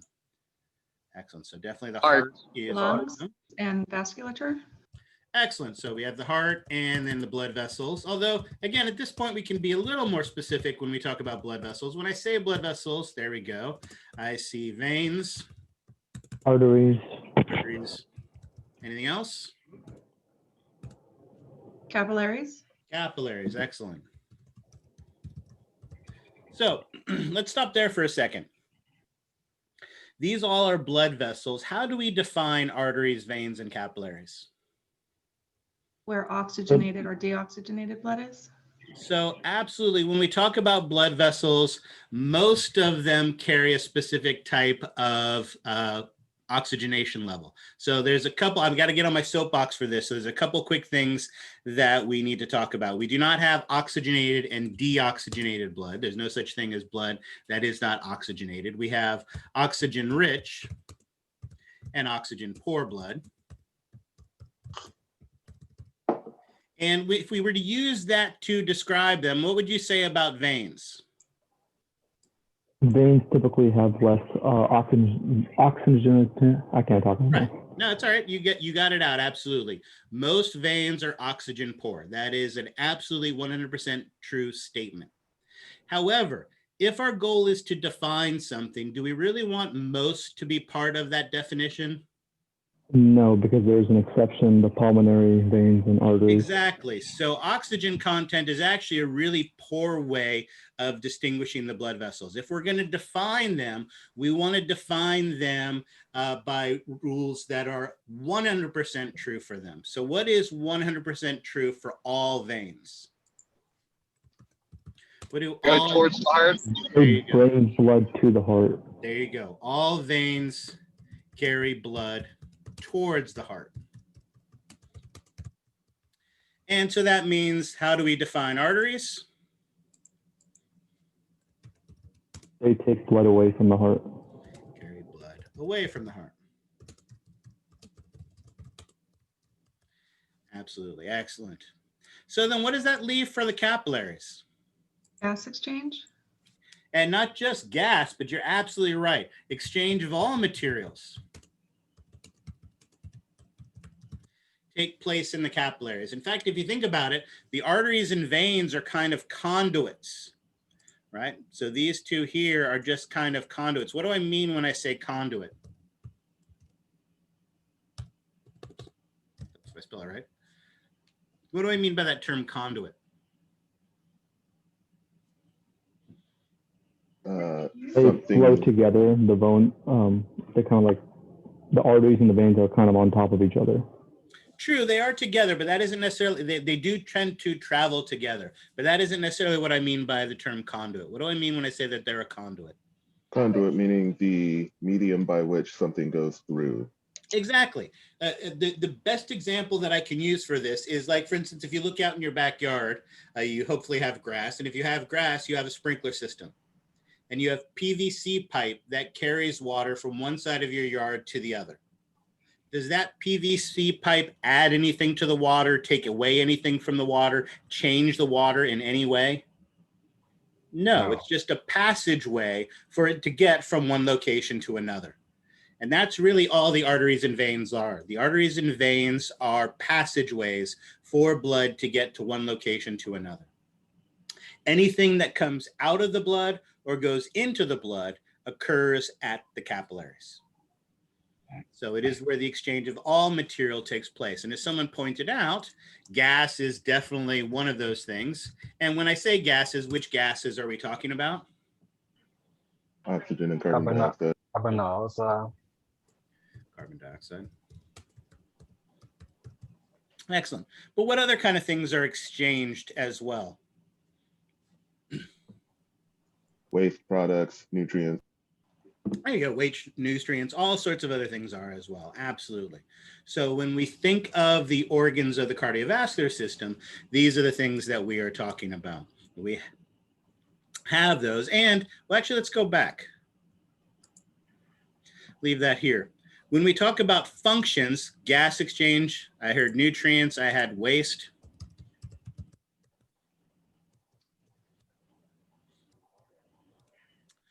What else? Great question.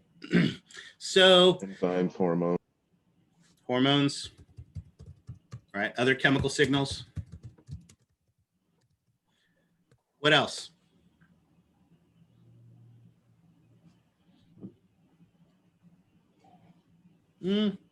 Fluid.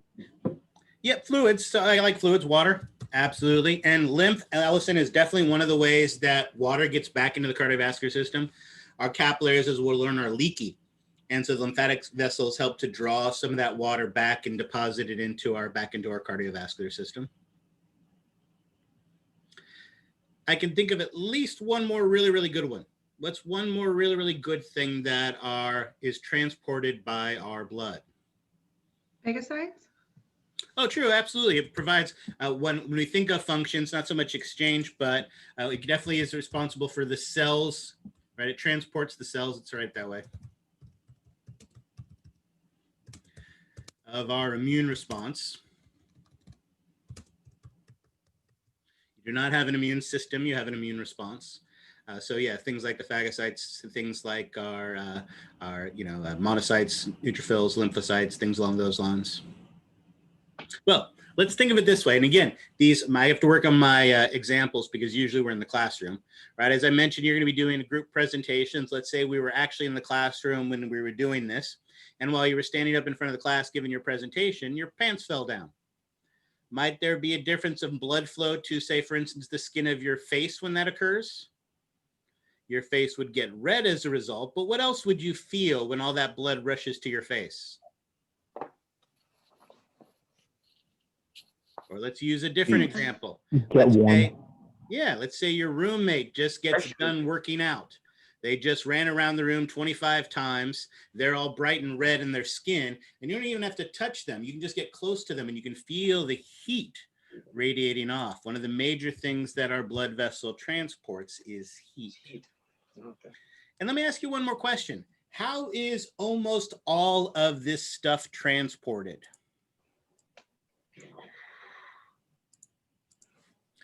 Almost everything that is transported by the cardiovascular system is transported by what?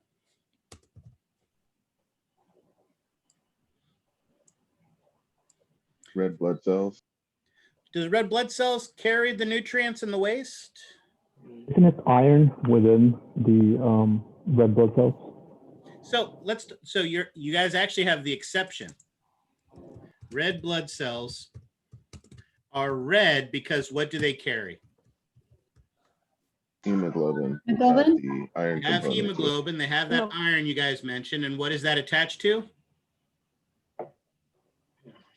Oxygen. Oxygen. Absolutely. 98% of the oxygen that is carried in your body is carried by red blood cells.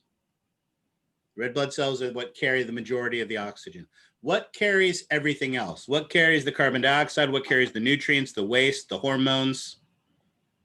That would be the plasma, the non-formed product. Exactly. Plasma. Almost everything that is transported by the blood is transported either suspended or dissolved in the plasma. The only real exception to that is oxygen. All right. We are specialized organisms. Our cells have become interdependent on each other.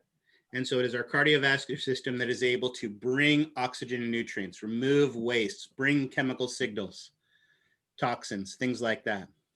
You mentioned alcohol. Alcohol is a fun example. The problem with alcohol is lipid soluble. Being lipid soluble, oxygen has the ability to be able to easily diffuse through the plasma membrane of cells. And so it is something that does have the ability to sneak out of or sneak into blood vessels, both at capillaries, but also other blood vessels as well. So yeah, being lipid soluble, it can easily get in and out of the blood. That is one of the problems with it.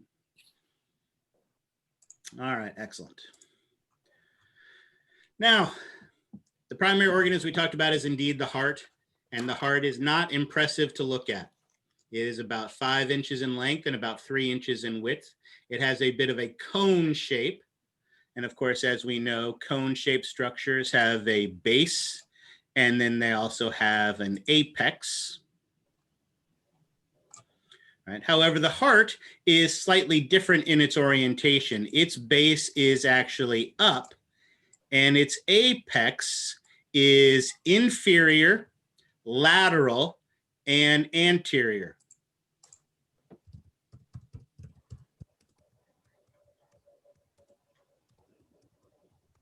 So the heart actually points slightly forward, down, and to the left in your thoracic cavity.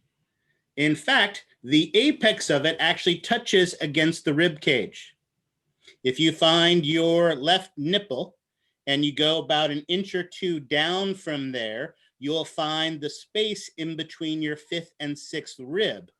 And at that space in between your 5th and 6th rib, you should actually be able to feel your heart pumping against the wall of the thoracic cavity. They call that the point of maximal intensity. So it's not impressive in size, but what it does is tremendously impressive. Beats around 100,000 times per day, every day, 7 days a week. It doesn't take off every other Sunday, doesn't get holidays or anything like that off. It is a tremendously active organ. During that time, it moves about 8,000 liters of blood through your body during the course of a day. All right, we really should give it the occasional day off.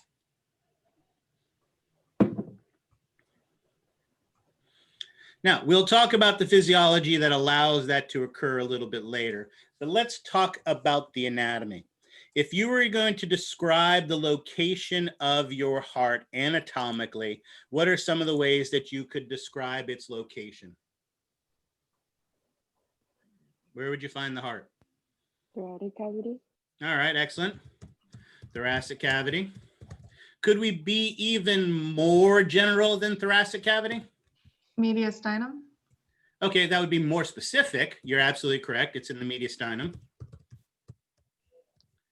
But is there a more general cavity than thoracic cavity? If you could say the torso or chest. Well, so thoracic cavity, absolutely. So that the torso or chest wouldn't necessarily be an appropriate anatomical term, though. Only there was a name for the entire body cavity that was in the front part of the body. There we go. Someone's got it. Allison's got it. Sorry, Allison, I didn't see you write it there. How about ventral or anterior body cavity?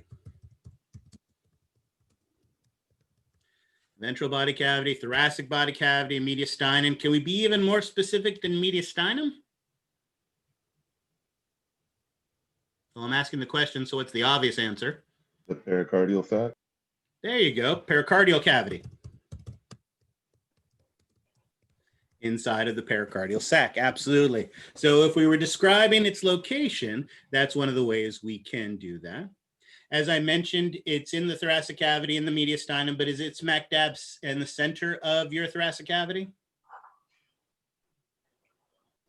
No, it's towards the left. Yeah, it's a little bit lateral to the left side. And notice, as we talked about, its apex is inferior, lateral, and anterior.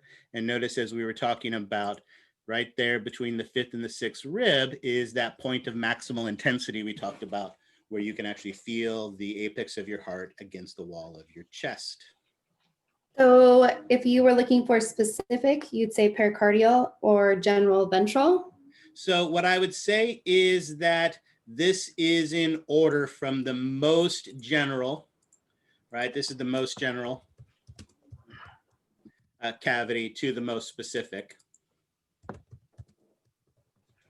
So yeah, I would say that that's the order as you would go through those smaller and smaller spaces.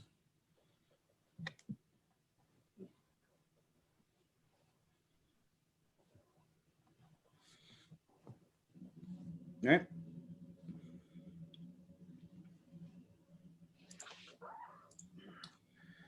We did all that, we did that. Excellent. Remind me again, what type of plane of section is this? Transverse. Transverse, excellent. Is this an inferior or a superior view? Superior. Superior view, excellent. We are looking down at this.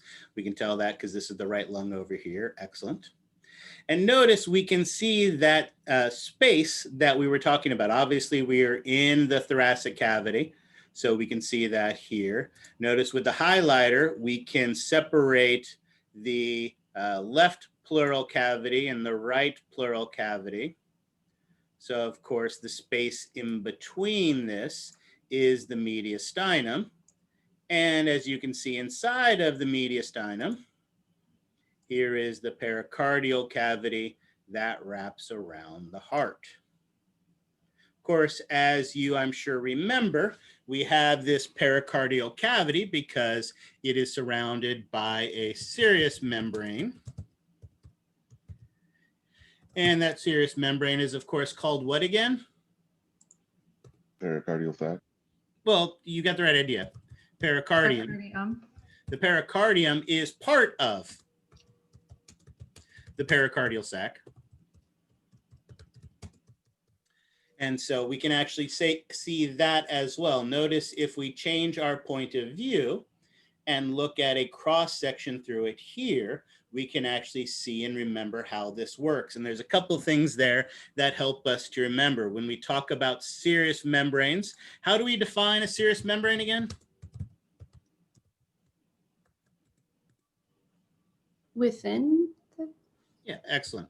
Lines, cavities that are closed to the outside world.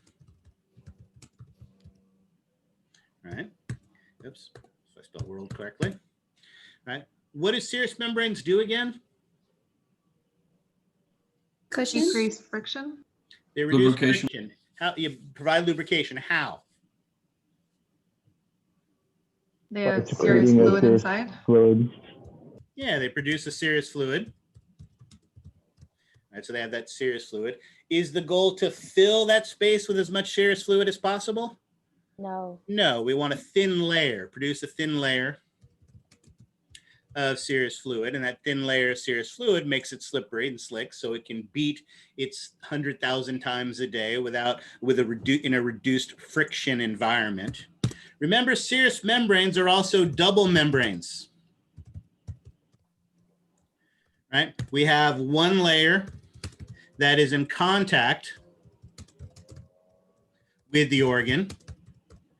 And how would we define that layer that is in contact with the organ? Visceral. Visceral, excellent. And then we have one layer that lines or forms the cavity.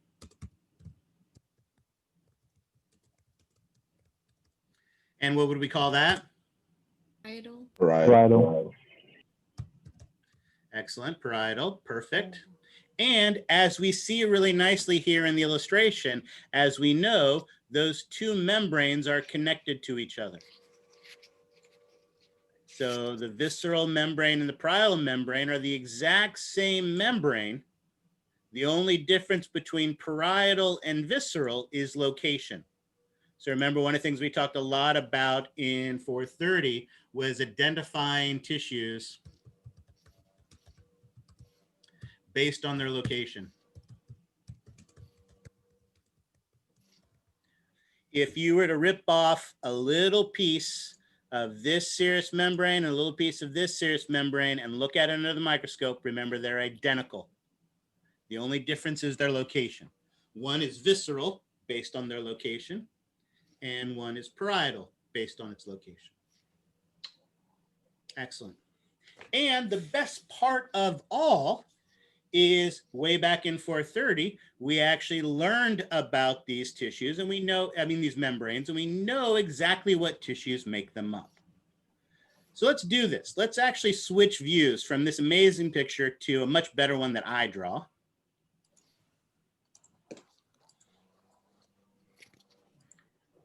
And let's recreate that image.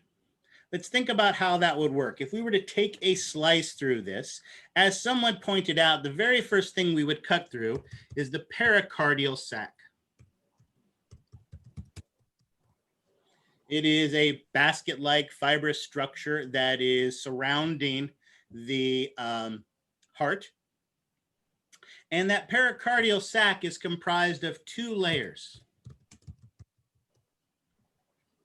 We have a thick fibrous outer layer. And this thick fibrous outer layer is what is known as the fibrous pericardium.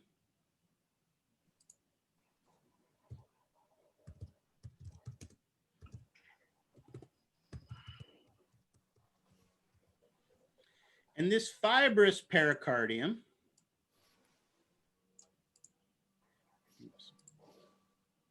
is primarily made up of a dense irregular connective tissue.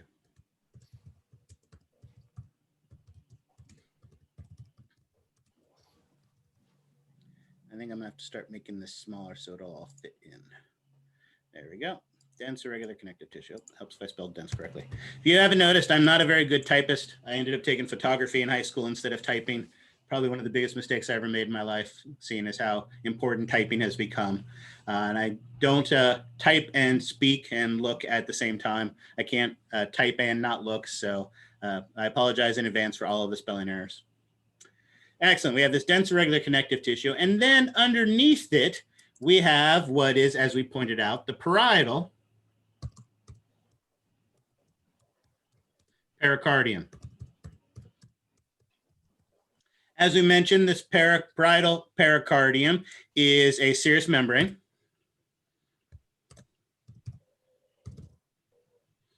Or serosa. And of course, as we know, all serous membranes are comprised of a superficial epithelial tissue sitting on top of a deep connective tissue. And luckily for us, we took 430, so we know what type of connective tissue we are going to find here as part of our parietal pericardium. And what type of connective tissue might that be? Is it loose? True, but we can be more specific than loose. It is indeed a loose connective tissue, but we want to be more specific. What is the most common loose connective? Areolar. Areolar. Yeah.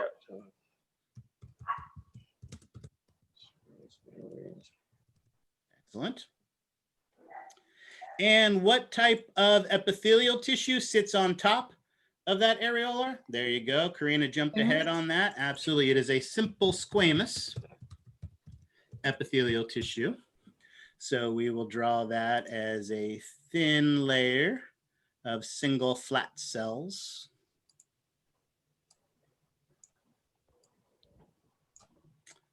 Now, if I remember correctly, this is not the only place in the body I find a simple squamous epithelial tissue.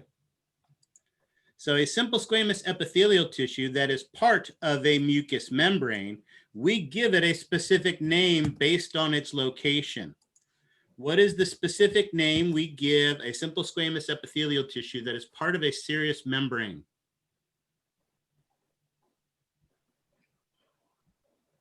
I know some of you took me for 430, and I know you should know this. Mesothelium. There we go. Excellent. Mesothelium. Perfect. Now, as you guys also pointed out, we are going to then have, come on, a thin layer of serous fluid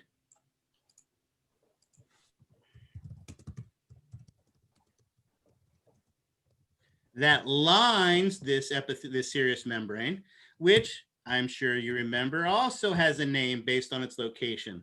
What do we call the thin layer of serous fluid that lines a serous membrane?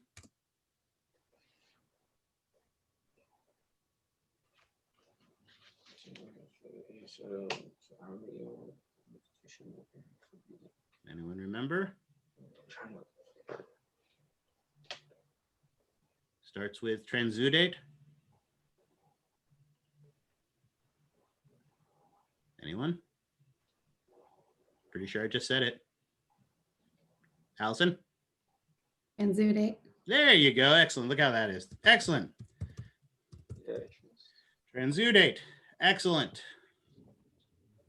So those two layers, the parietal pericardium and the fibrous pericardium, make up our pericardial sac. Of course, in between them is then going to, underneath them, I should say, is our pericardial cavity. And then, of course, inside our pericardial cavity is our heart. Our heart actually has 3 layers to it.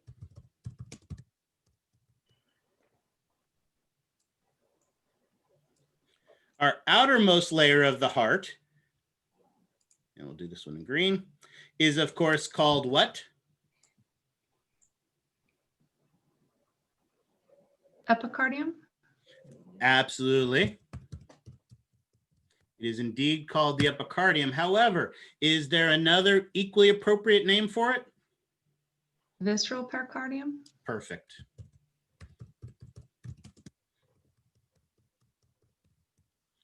All right, 2 perfectly acceptable names for the exact same thing. And why do we have 2 perfectly acceptable names for the exact same thing? Because anatomists hate us? Bingo, exactly, because anatomists hate you. Absolutely. Now, the good news is, as we talked about, histologically, is there anything different about the visceral pericardium from the parietal pericardium? No, it's just location. Exactly, it's just location. So what that means is that it is a simple squamous epithelial tissue.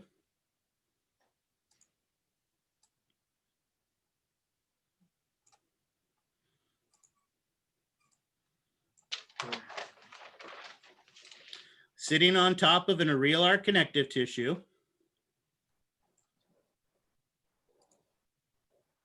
With a thin layer of transudate on top of it. So again, we have serous fluid. Thin layer, oops.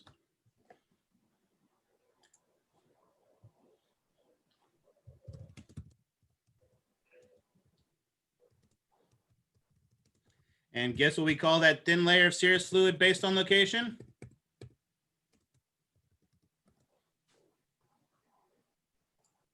Should be easier this time. Transudate. Transudate.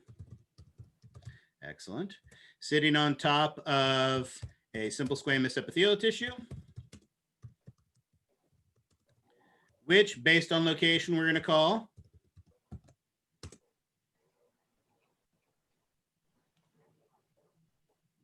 Mesothelium? Mesothelium. sitting on top of what type of connective tissue? Areolar. Areolar. Excellent. Areolar connective tissue. There you go. Perfect. Now, this sits on top of our middle layer of the heart. Anyone know the name of the middle layer of the heart? Myocardium. Excellent, myocardium. And guess what type of tissue primarily makes up the myocardium? Muscle tissue. What type? Cardiac. There you go. Cardiac muscle tissue. Perfect. We've got all these bundles, and I'll just do it for simplicity as a big block.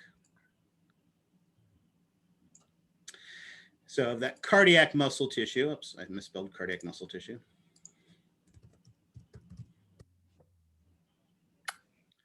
But cardiac muscle tissue isn't in here by itself. Remind me again some of the characteristics we know about cardiac muscle tissue. Automaticity. I'm sorry, say again. Cardiac muscle tissue has automaticity. All right, excellent. So it has that automaticity. It's able to produce its own action potentials. What else? Striated. Striated. What else? Branched. Excellent. It has a branch shape to it. And because of that branch shape, what happens is there's a lot of spaces in between them. So there are these kind of gaps in between the tissues because of their branching shape. And inside this spaces, we've got a fibrous connective tissue.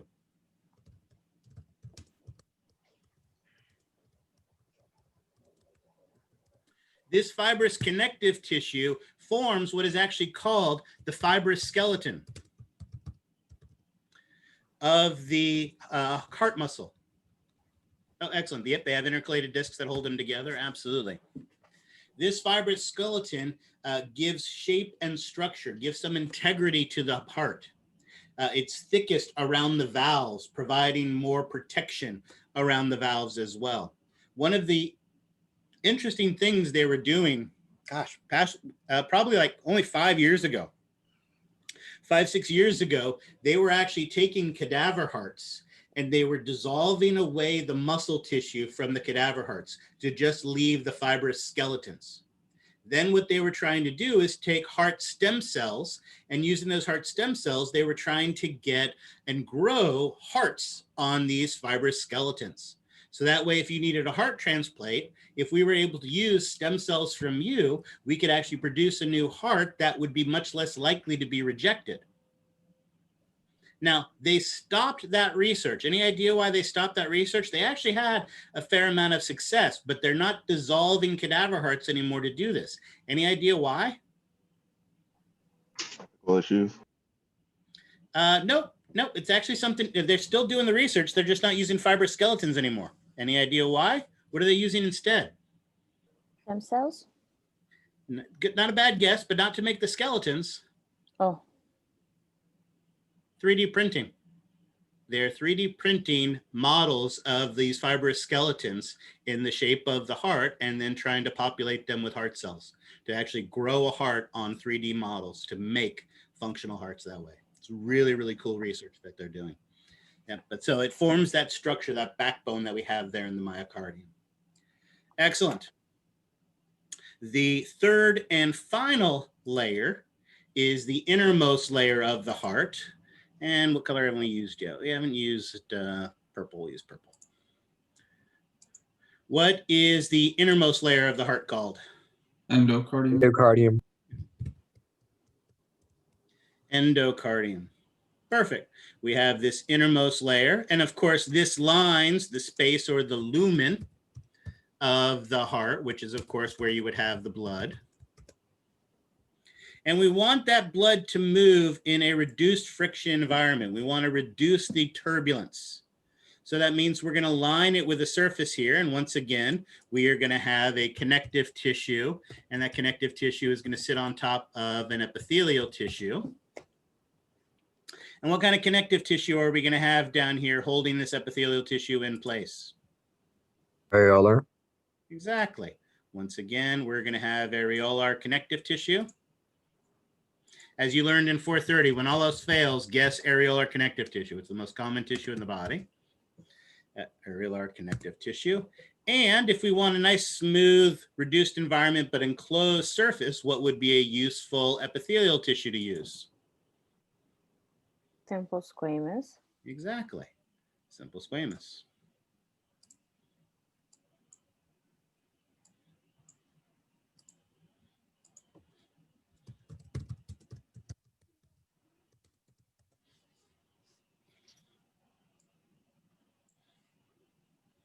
And so here we have that simple squamous epithelial tissue lining the inner surface. And just that simply, we have identified all of the tissues, all of the organization of how the heart and its pericardial sac is formed. We've done it nicely with this picture, and I'll go ahead and save this picture to add to the website, but let's go back to our lecture and look at it there as well. Again, here we see those two layers of the pericardial sac. The outer layer is the fibrous pericardium. The inner layer is the serous pericardium, or again, if we want to be more specific, it is the parietal pericardium.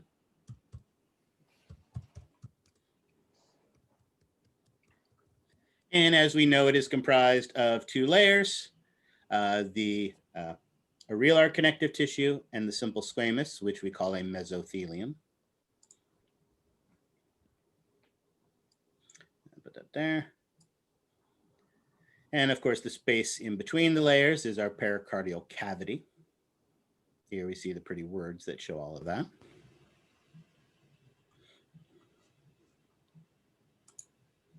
And then when we go through the three layers of the heart, clear that, we have our epicardium, right? Our serous pericardium, or our more specifically visceral pericardium. Again, simple squamous mesothelium on top of an areolar connective tissue, lined with transudate. Our myocardium with those bundles of cardiac muscle. One of the interesting things about the myocardium is when we think of muscle bundles, when we think of fascicles, like we learned about the fascicles when we learned about the skeletal muscle, cardiac muscle has fascicles as well. But as you can see here, fascicles form circular bundles or figure 8 bundles to, again, make them a more efficient pumping action for that heart. So the organization of those fascicles are quite different. Here we see another nice illustration showing the orientation of those fascicles. And then, like I said, in there, we're also going to get that fibrous skeleton. And then lastly, we have the endocardium that lines the inner chamber of the heart. Here we see it in a simple illustration, but if you notice, your textbook's got a great illustration that shows the exact same drawing basically that we did by ourselves. Notice as you look at this, we have our fibrous, dense connective tissue on the outside forming the fibrous layer. Here we have the simple squamous and the areolar connective tissue, that mesothelium forming the parietal pericardium. Here we have the visceral pericardium, simple squamous and areolar. Our branched cardiac muscle with the fibrous skeleton in between. More areolar connective tissue and a simple squamous for that endocardium as well.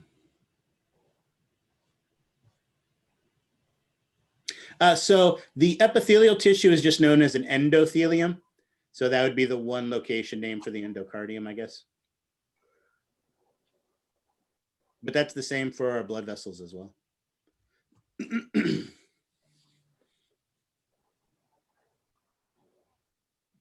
There you go. Here we see a pretty picture of what we just drew and went through ourselves. Nice refresher of our histology. I know you missed histology tremendously since 4:30, so I'm glad we got an opportunity to go through this together. All right. Questions on the microscopic anatomy of the heart and its tissues? All right, now that we've talked about the microscopic anatomy, we can talk some about the gross anatomy of the heart. So let's do that. And again, let's go back to our drawings. I think I saved this, but I'll save it again just in case. Go ahead and clear that. I'm an amazing artist, as I pointed out. So let's go ahead and I will take a few minutes here to efficiently and correctly draw a completely, oops, hold on, wrong color. A completely appropriate anatomical view of the heart. Bingo, there we go. All right, maybe it's not exactly what the heart looks like, but it's a nice schematic, and we're going to cheat and use the schematic to simplify things to make sure that we can make some semblance of sense to this. Of course, the heart has 4 chambers. How do we identify the chambers? We differentiate them between the atria and ventricle. Excellent. And how would you differentiate them? Atria are located where? Left and right. Upper and lower. Left and right. Yeah, left and right, but also are they the superior ones or the inferior ones? Superior. Superior, excellent. So this one here, where my pointer is, would that be the right or the left atrium? The right. Right atrium. Right, yeah. Remember, we're always thinking anatomical position of our patient. This is indeed the right atrium. Excellent. So this would be our right atrium. And that, of course, makes this our left atrium.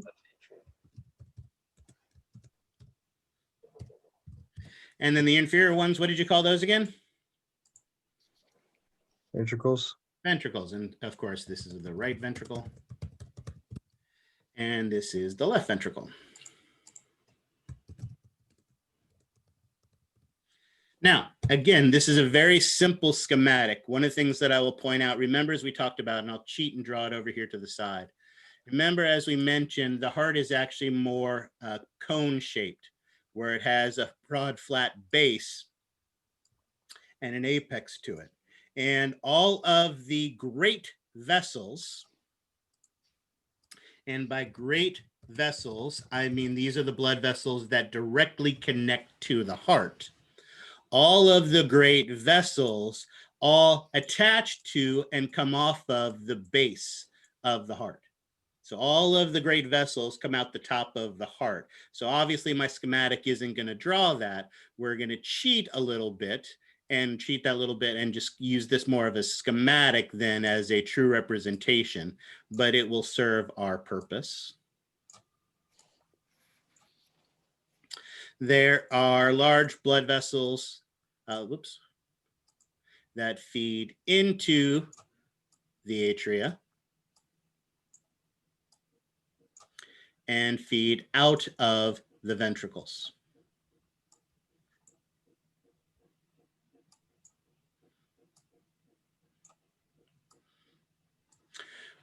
What are the great vessels that feed into the right atrium? Vena cava. Superior and inferior vena cava. There you go. Superior vena cava and the inferior vena cava. As we will learn, there are actually 3 blood vessels that feed into the right atrium, but these are 2 good starting ones. We'll start from that and we'll add the 3rd a little bit later. Excellent.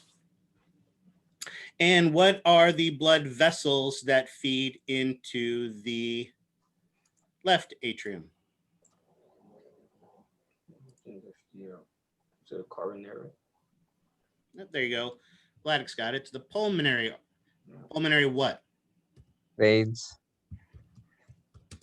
Excellent, because remember, veins feed back towards the heart, pulmonary veins. Any idea how many pulmonary veins as humans we have? 2. Close. Double it. 4. 4, absolutely.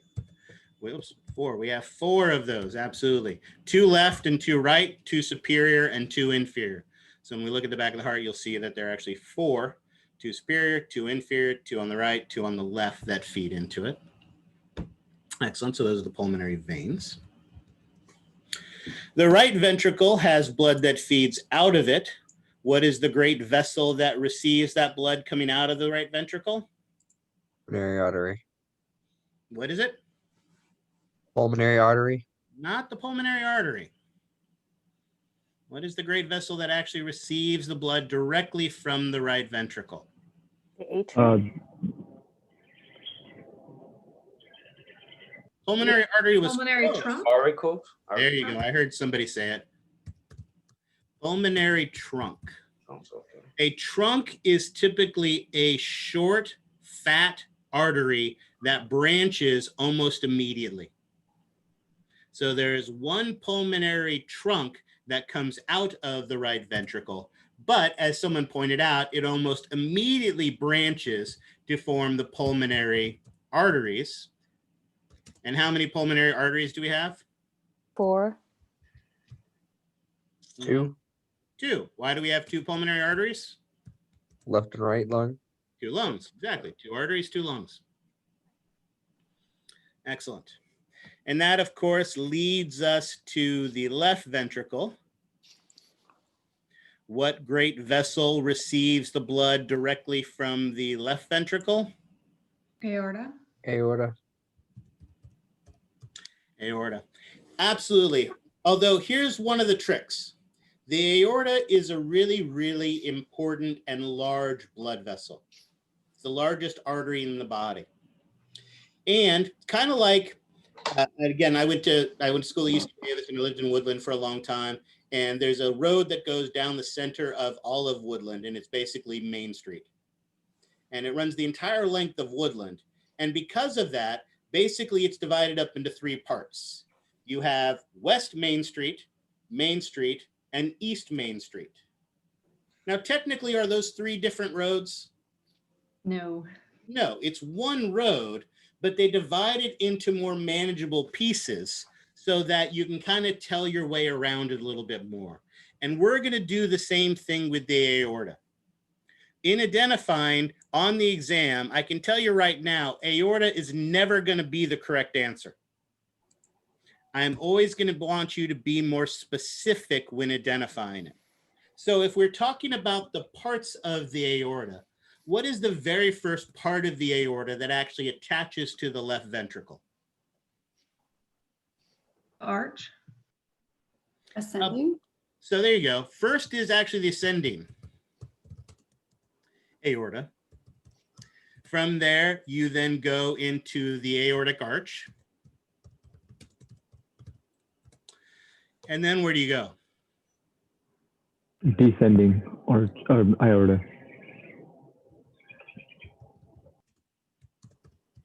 But you know what? Even descending aorta isn't as specific as it could be.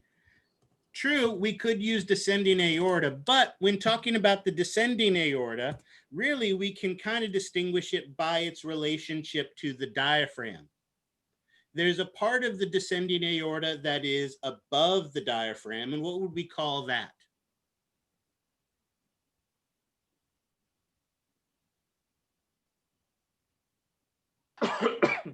Descending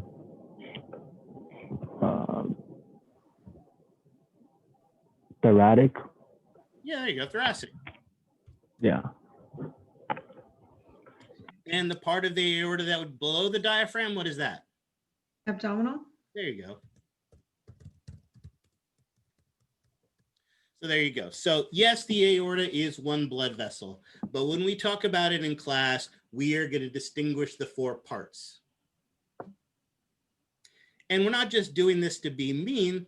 One of the important things that the aorta does is distribute blood to the different parts of the body. And each of those 4 parts of the aorta have specific blood vessels that come off of them that feed specific parts of the body. So by dividing the aorta up into those distinct parts, it will make, it'll help us a lot in understanding the anatomy.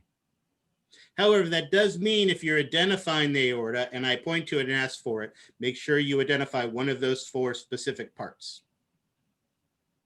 And if you're giving driving directions, like you may be on some of your homework assignments, you go from the ascending aorta to the aortic arch, to the thoracic aorta, to the abdominal aorta, as you're on your way down to your toes, for instance. So consider them as separate blood vessels, even though they're really not. Excellent. All right, so far so good. Questions on this anatomy? All right, let's add a little bit more. Not surprising, blood from the right atrium. Oops, wrong button. Blood in the right atrium goes into the right ventricle. Blood from the left atrium goes to the left ventricle. And if you notice, basically what our heart is is two separate but related pumps. Here on the right, we have a pump that, as we mentioned, receives blood from the superior vena cava and inferior vena cava. And where is that blood coming from?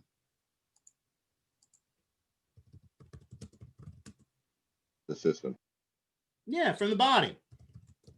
Absolutely. And what's typically the condition of this blood coming from the body? Generally Oxygen oxygen. poor. Oxygen poor. Excellent. So we have this oxygen poor blood, and let's make it blue because, as we all know, oxygen poor blood is blue, right? Is oxygen poor blood blue? Blue Blood's a great TV show. On the diagrams. No.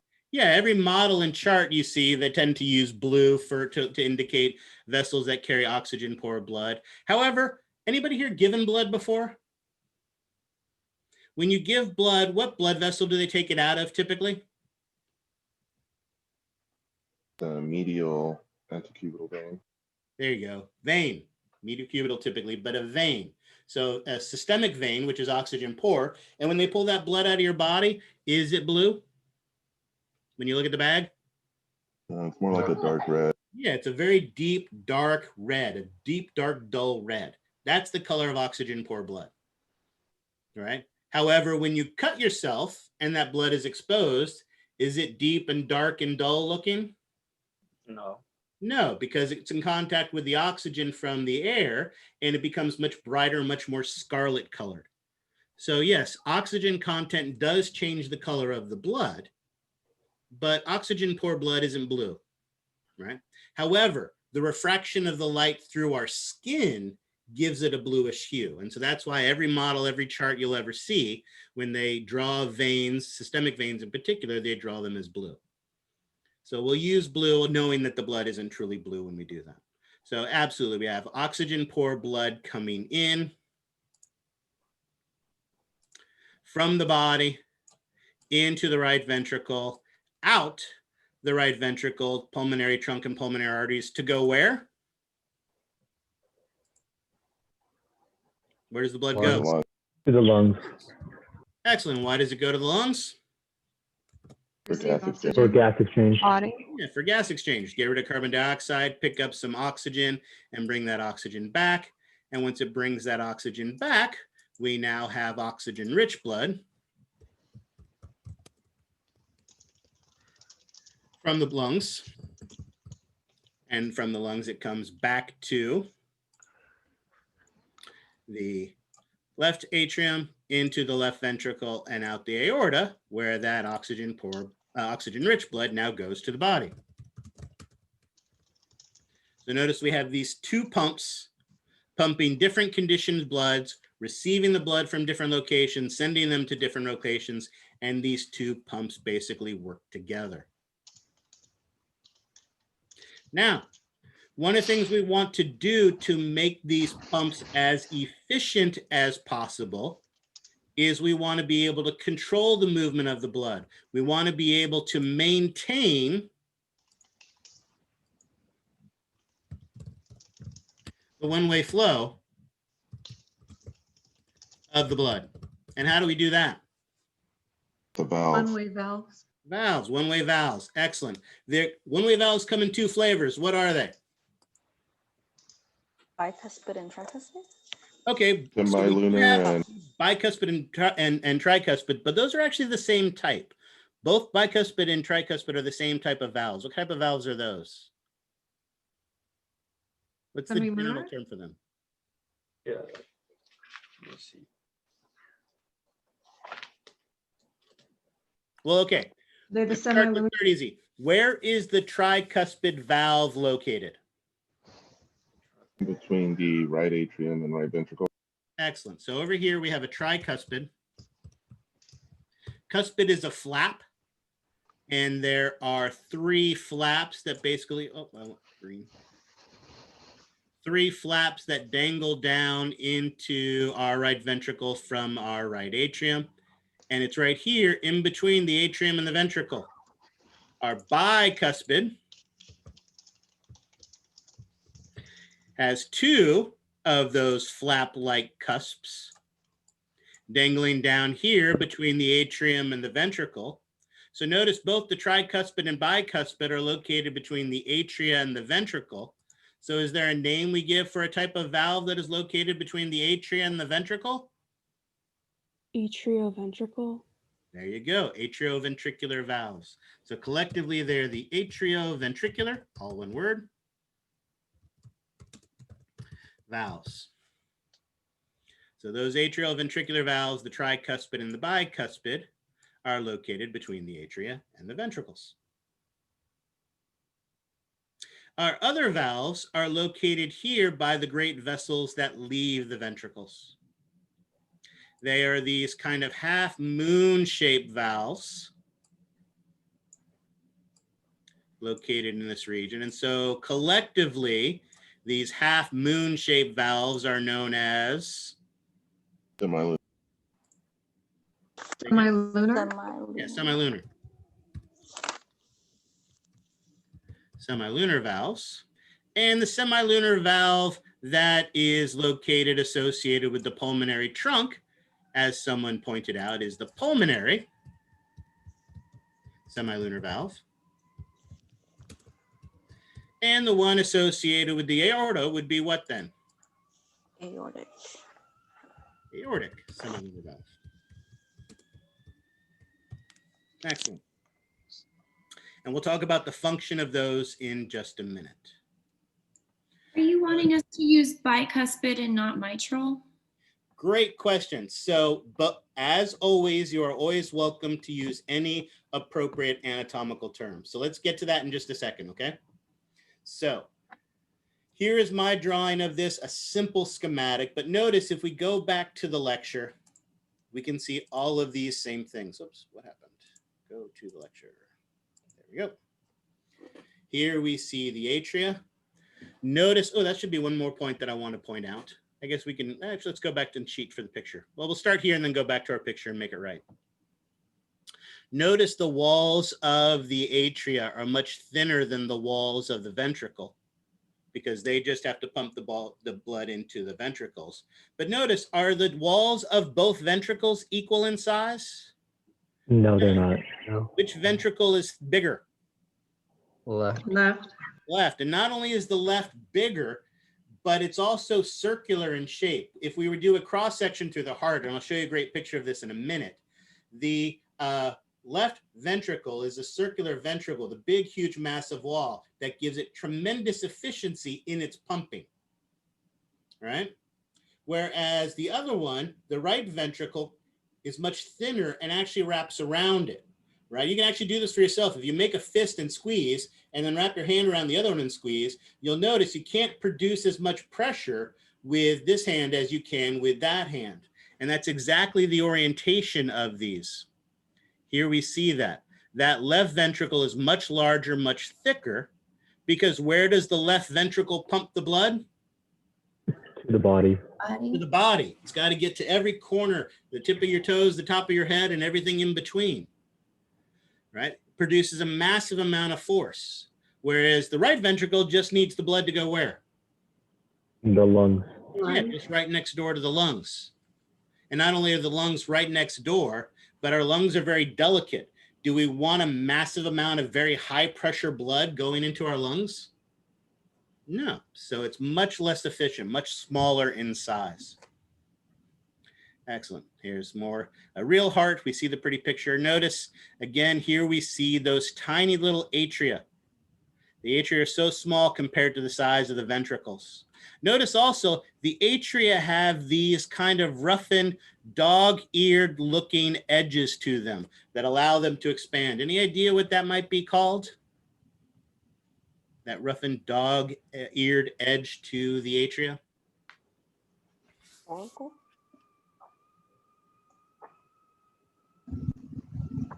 If all else fails, you can always cheat and read it off of the page. However, if I had a list of the anatomical terminology I was responsible for in this class, I might be able to figure these things out that way as well. Does such a list exist? Yeah, absolutely. So you should be looking at that as well. Absolutely. These are the auricles. That is correct. Sort of looks the same as a cross section of the artery and the valve and the vein. Well, true. The muscular wall of an artery is definitely thicker than the muscular wall of the valve as well. So yeah, that is kind of similar that way as well. Yes. We did that. We did all of that. We did the great vessels. Okay, so let's actually go back here real quick. Oops, do this picture. There we go. There, perfect. Here we see the semilunar valves. Oh, sorry, the semilunar valves up here, one to the pulmonary trunk and then the pulmonary arteries. Here, coming up to the ascending aorta. Here we see the atrioventricular valves, the cusps going into the from the right atrium to the right ventricle. That's the tricuspid. And then over here is the bicuspid. We'll talk a little bit more about some of the other anatomy we see there in just a second. And again, here we see with the pretty arrows how basically the right side is involved in pumping the oxygen poor blood. The left side is involved in pumping the oxygen rich blood. And so we have those two sets of valves that maintain that one-way path. So again, really no new information here. We've done all of this together. I love this picture from the textbook where they basically torn off the atria. And if you torn off the atria off the top of this, you can see all of the valves and really get a sense of how they work. Here you can see that we have the 1, 2, 3 cusps, these flap-like structures of the tricuspid, where only 2 in the bicuspid, or as someone pointed out, mitral valve. Here we see the 3 half-moon-shaped cusps of the aortic and the 3 half-moon-shaped cusps for the pulmonary as well. Now, you mentioned the term mitral, and mitral, bicuspid are both acceptable terms. Do you know why it's called the mitral valve? The book says it looks like a hat. Yeah, and not just any hat, but a mitre. Anybody know what a mitre is? So these hats, so these flaps kind of have a smaller base. They kind of flare out, and then they come back together kind of like this. If you take this and flip it upside down, it looks a lot like the Pope's hat. And that's where the name actually comes from. A mitre is the name for the Pope's hat. I actually, if you'll look here, we'll get back to it in a second. I actually did a search for the Pope, and I got this picture on Google when it came up. I'm pretty sure that's him. But because you can see, he's got that mitre, and that's exactly what the cusps look like. So you've got those 2 cusps having that mitre hat look and appearance to it. And so just whenever you think of that mitral valve, think of the Pope, and that'll help you to remember that. All right. Questions on that? All right, let's talk a little bit about the function of these valves and how they work. Starting first with the atrioventricular valves. Actually, let's start here with the picture and then we'll come back to it. In the atrioventricular valves, notice when the ventricle is at rest, these valves are open. When the heart is at rest, these valves are open. They are descended down and the pathway is open. So blood, as it comes back to the right atrium, can just flow from gravity back down into the ventricles. This is what we call the passive filling of the ventricles. And about 80% of the blood that comes back to your atria just drains passively into the ventricles.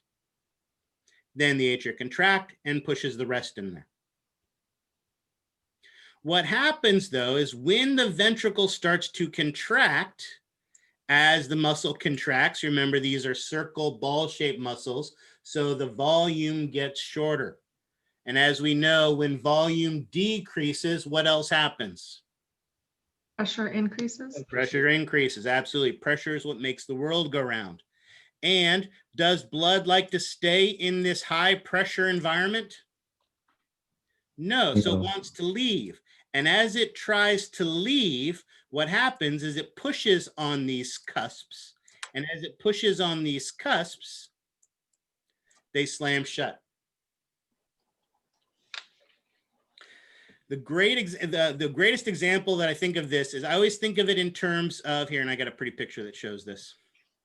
Think of it in terms of an umbrella. If you have a partially opened umbrella and you go outside yesterday with that partially opened umbrella, what's going to happen?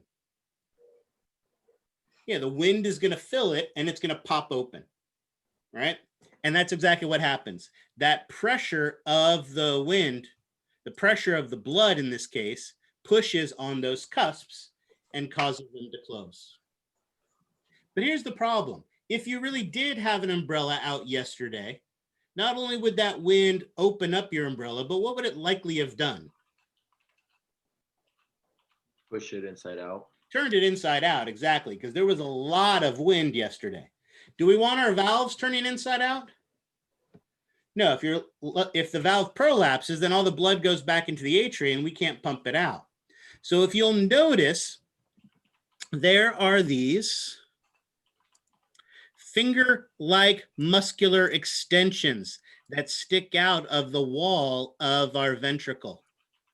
Finger-like extensions, these are papillary muscles. And notice these papillary muscles have these fibrous cords that connect to the cusps, known as the chordae tendineae. When the ventricle contracts, the papillary muscles actually contract first. And as they contract first, they pull on those chordae tendineae, providing tension. And notice by providing tension on the end of the cusps, they can keep the cusps from prolapsing. So it is an important protective mechanism. And I love this picture from your textbook. Your textbook's got this picture where they've filled the chamber of the heart with saline and taken a picture from inside so that you can see these papillary muscles and these chordae tendineae floating inside of that chamber, holding on to that cusp so that they can contract and anchor them in place. Now notice, these are finger-like extensions that stick out. If we cheat and go back a couple pictures to this one here, notice there's all these, actually I think the other one was even better. I like that one a lot. But this shows it really well. Notice inside here, there are a lot of irregular bundles of muscle inside of the walls of the ventricle. Any idea? So you notice we're not talking about the papillary muscles, but there are these irregular bundles of muscles lining the walls of the ventricle. Anybody have any idea what that is called? Pectinate muscle? I'm sorry? Pectinate muscle? Close, close, absolutely. You absolutely have the right idea.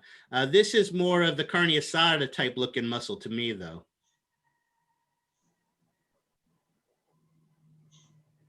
No, it's not quite carne asada. What is it? Trabecular. Trabecular carne, absolutely. Trabecular carne is these muscles. Notice there is also, although they don't do as good a job of showing it, little irregular looking muscle bundles in the atria. They are much smaller and thinner. They look like the spines of a comb. And in fact, that's where they get the name. The pectinate muscles are the irregular banding that you see in the atria. The trabecular carnea is the irregular banding of the myocardium that you see in the ventricle. So two different names for essentially the same thing. Excellent. So we see those, we see plenty of the trabecular carnea.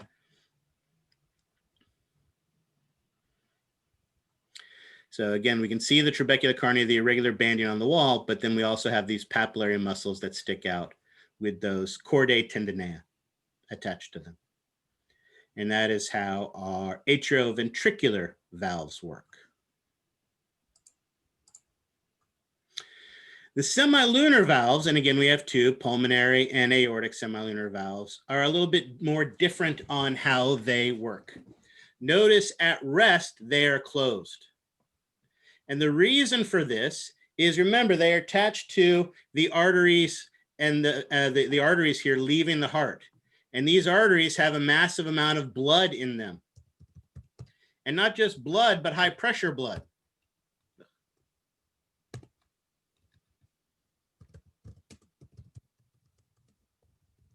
And does this high pressure blood want to be here in the arteries? No. So it's trying to push its way back into the heart because it doesn't want to be in this high pressure environment. And we don't want it to. So luckily those cusps are closed. However, when the pressure builds up great enough inside of the ventricle, when the ventricle contracts, the pressure continues to go up and up and up and up until the pressure becomes greater than the pressure in the arteries, at which point it forces those cusps open and pushes the blood out into the vessels. And again, I've got some pretty drawings that do a nice job of showing this. Notice when the ventricle is contracting, it is producing a tremendous amount of pressure, forcing that blood through those semilunar valves into the pulmonary trunk, into the ascending aorta. But when the ventricle relaxes, the pressure decreases, the blood tries to come back down, and these valves close.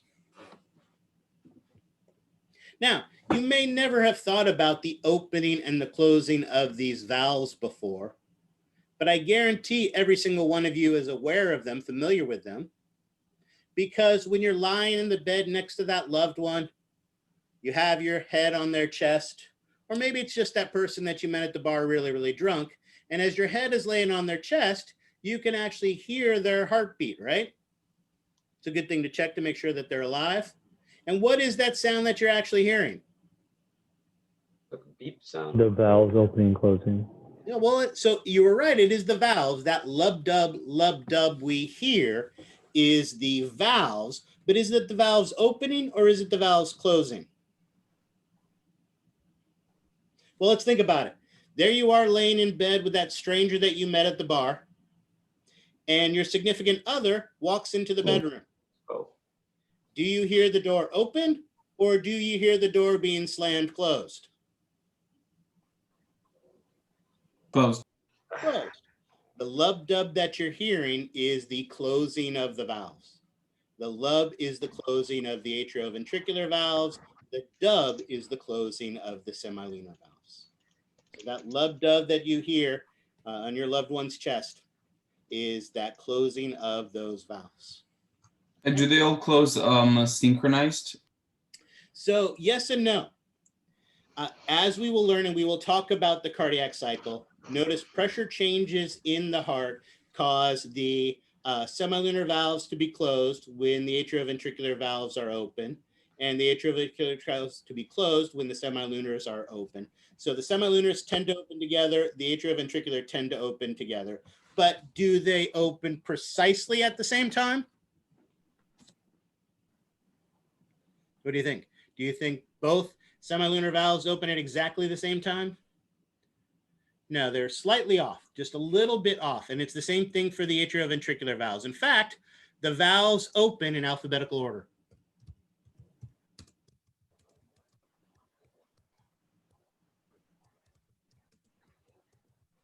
All right. So the bicuspid opens before the tricuspid, and the aortic semilunar valve opens slightly before the pulmonary semilunar valve.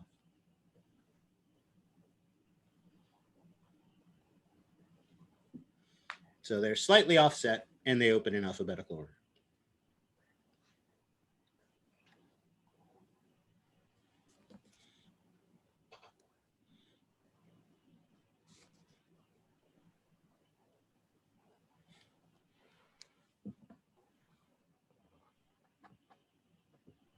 Try before you buy. No, it's the other way. You have to buy before you try.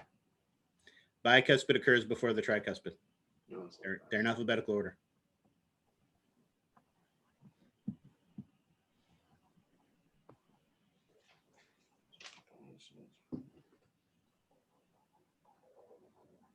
All right, so like any good marriage, you have to buy before you can try. Yeah.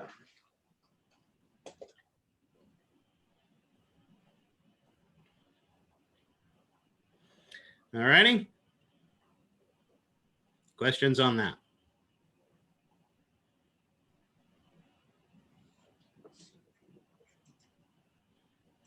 So notice And again, probably should have mentioned it at the beginning, but I've mentioned it a couple times. And so let's go back just to make sure. Notice there's been a couple times I have been referring to your study guide for this. So of course, here under your modules,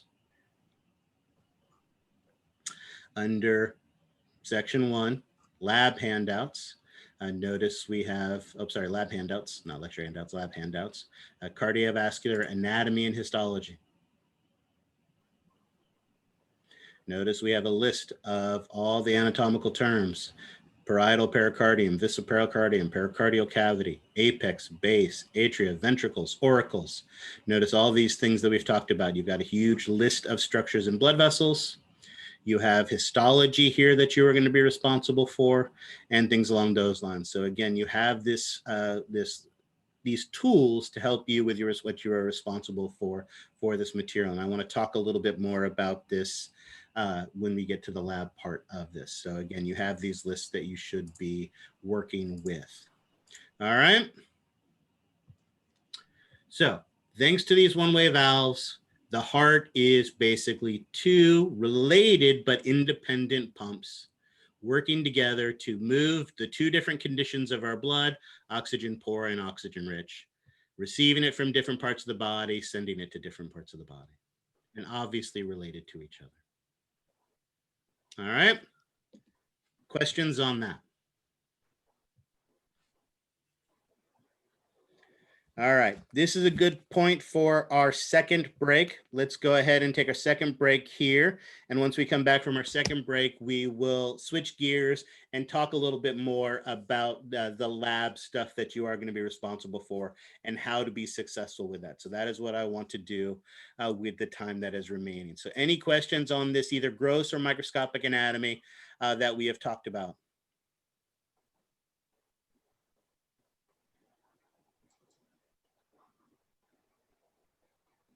Well, so tissue death is going to occur if oxygen, for instance, doesn't get to the right. So yes, if there are problems with the pumping of the heart, that can influence our ability to get blood to different parts of the body. And that oxygen deprivation can lead to tissue death. In fact, one of the areas that is most sensitive, one of the organs that is most sensitive to oxygen deprivation is the heart muscle itself. So heart muscle itself, typically a heart attack occurs or can occur because of a lack of oxygen going to a part of the heart, disrupting that tissue, causing that tissue to die, and that disrupts the electrical flow that causes the pumping of the heart. So we will talk about the kind of things that can cause those kind of problems, absolutely. Oh, okay, because you were speaking about the passive flowing of the blood flowing towards the ventral cavity, or so within the is it the atrial ventral cavity vas, something like that? So yeah, next week we will talk about the cardiac cycle, all of the mechanical events that are going on in the heart in one beating of the heart. So yes, absolutely. What I was trying to make at this point was that at rest, these atrioventricular valves are open so that the blood can flow into the ventricle from the atria. So that was the only point I was trying to make there. Okay. All right, but yeah, we will go over that in much more depth. All right. Any other questions before we take our next break? All right, we're doing really good on time. Let's take another 15-minute break, come back at 11:05, and 11:05, we'll talk more about the lab stuff and what is going to help you to be successful. And I will start the recording at that point. All right, see you guys in 15 minutes.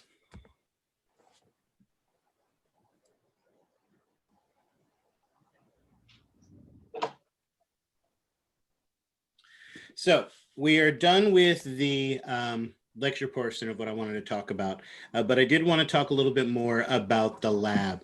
There isn't a great difference between 430 and 431. Again, in my opinion, they're basically just the same class. And the same way we attack the material in 430 is the way we're going to attack the material in 431. However, I know not everybody took me for 430, so I want to spend some time talking about that. But the other thing, if there is a big difference between the two, is 431 tends to have a lot more physiology. Right? When we were learning about the bones, we actually had time in my class to talk about the bones. We actually did it in groups where groups presented their bones and bone features. We talked about the muscles and their origins and their insertions and their actions, and we did all that together because there wasn't as much physiology to cover. There's a lot more physiology in this class, and what that means is that we're not going to have as much time to go over all of the anatomy together. We're still going to cover some of the basic and major concepts like we did today in lecture, but we're not necessarily going to cover up everything on your list. However, you are responsible for everything on your lists. And that's okay, because now you are second semester students. You know how to be successful in this class. And I know, and hopefully at this point, you know how to study to be successful, but I still want to talk about some of the responsibilities you're going to have. Towards that end, I wanted to come back to our Canvas site to remind you of some of the things that can help you to be successful. As I mentioned, well, actually, I need to go back to the other one for that. Hold on a second.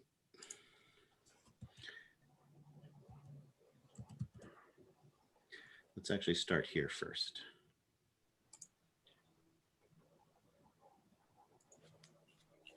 Oops, hold on. Wrong one.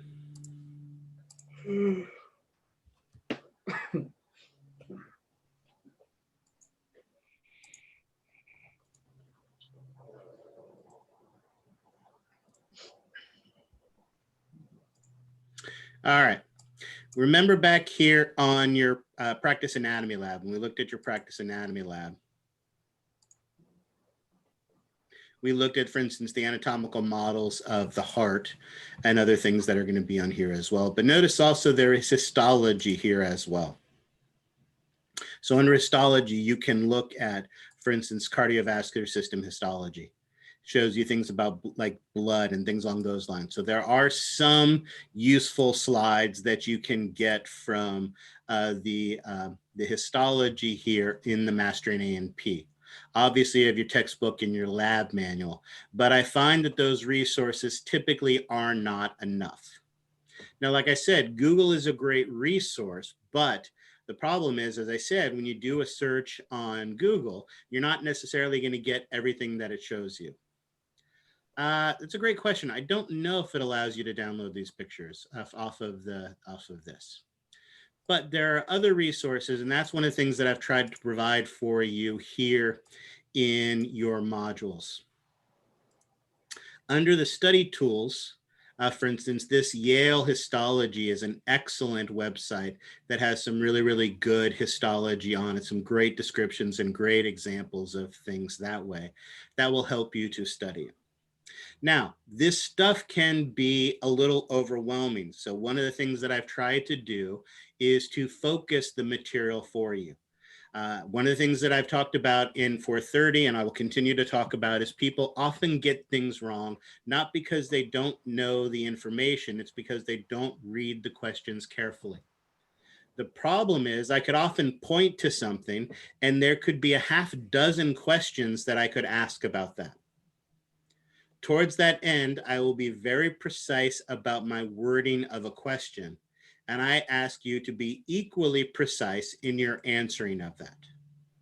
One of the things I've done to try to help you with this, for instance, if you look at the histology, when you print this out and you draw a picture of the histology of the heart, notice in parentheses, I have given you very specific terms. And those will be the terms that I use on the exam. So for instance, if I'm pointing at the middle part of the heart, I may ask you to identify the layer, and your answer to that would be myocardium. But with that exact same arrow, instead, I could ask you to identify the tissue type. And then you would say cardiac muscle tissue. Right. So again, I've tried to give you the terms here to help you to be successful, to help you to be specific and precise about your answers for that. And the same thing is true for, in particular, when we talk about the blood vessels. Finding the blood vessels isn't going to be that challenging. After all, not surprisingly, up here in your upper arm, you have an artery up here in your upper arm. And guess what the artery in your upper arm is called? Brachial. Yeah, it's called the brachial artery.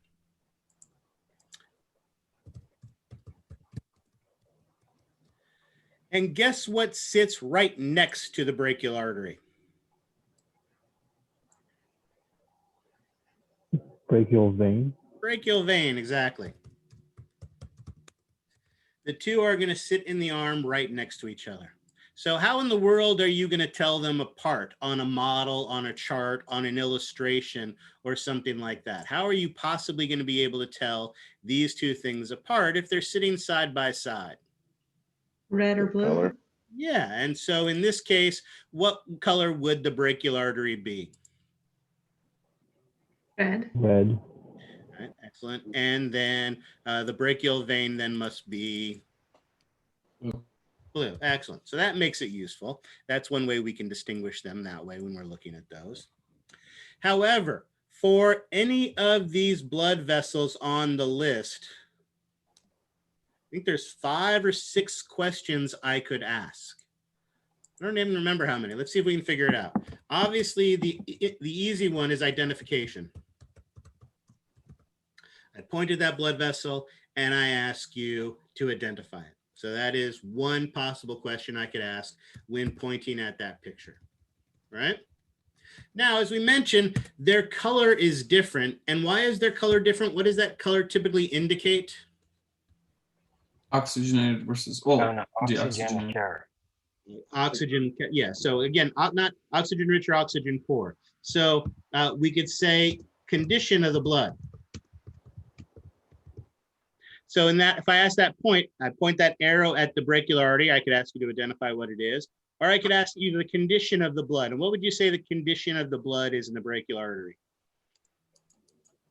Oxygen rich. Excellent. And what would it be in the brachial vein? Oxygen poor. Oxygen poor. I could also ask you the direction it carries blood. What would your answer to that be for the brachial artery? Distal. Okay, I like distal. Is there a more, and I would certainly accept that on an exam. Is there a more generic answer we could have given? Away from the Away heart. from the heart. Away from the heart, excellent. But I totally would accept a distal for that. I like that. And of course, the brachial vein would be Towards the heart. excellent. All right. But here's the other thing too. We also need to know how these blood vessels relate to each other. They're all about transportation, right? If you're an Uber driver or if you drive for Amazon, which in a few years will be the only 2 jobs available in the world, you need to not just know where Auburn Boulevard and where Madison Boulevard is, but you need to know how they relate to each other.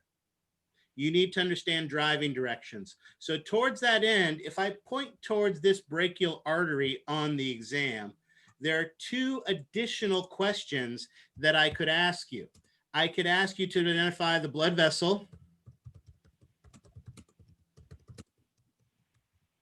or vessels that directly receive blood from this blood vessel.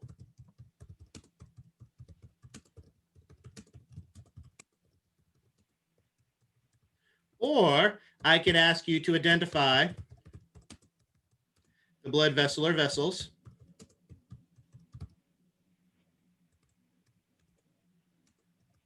that directly give blood to this blood vessel.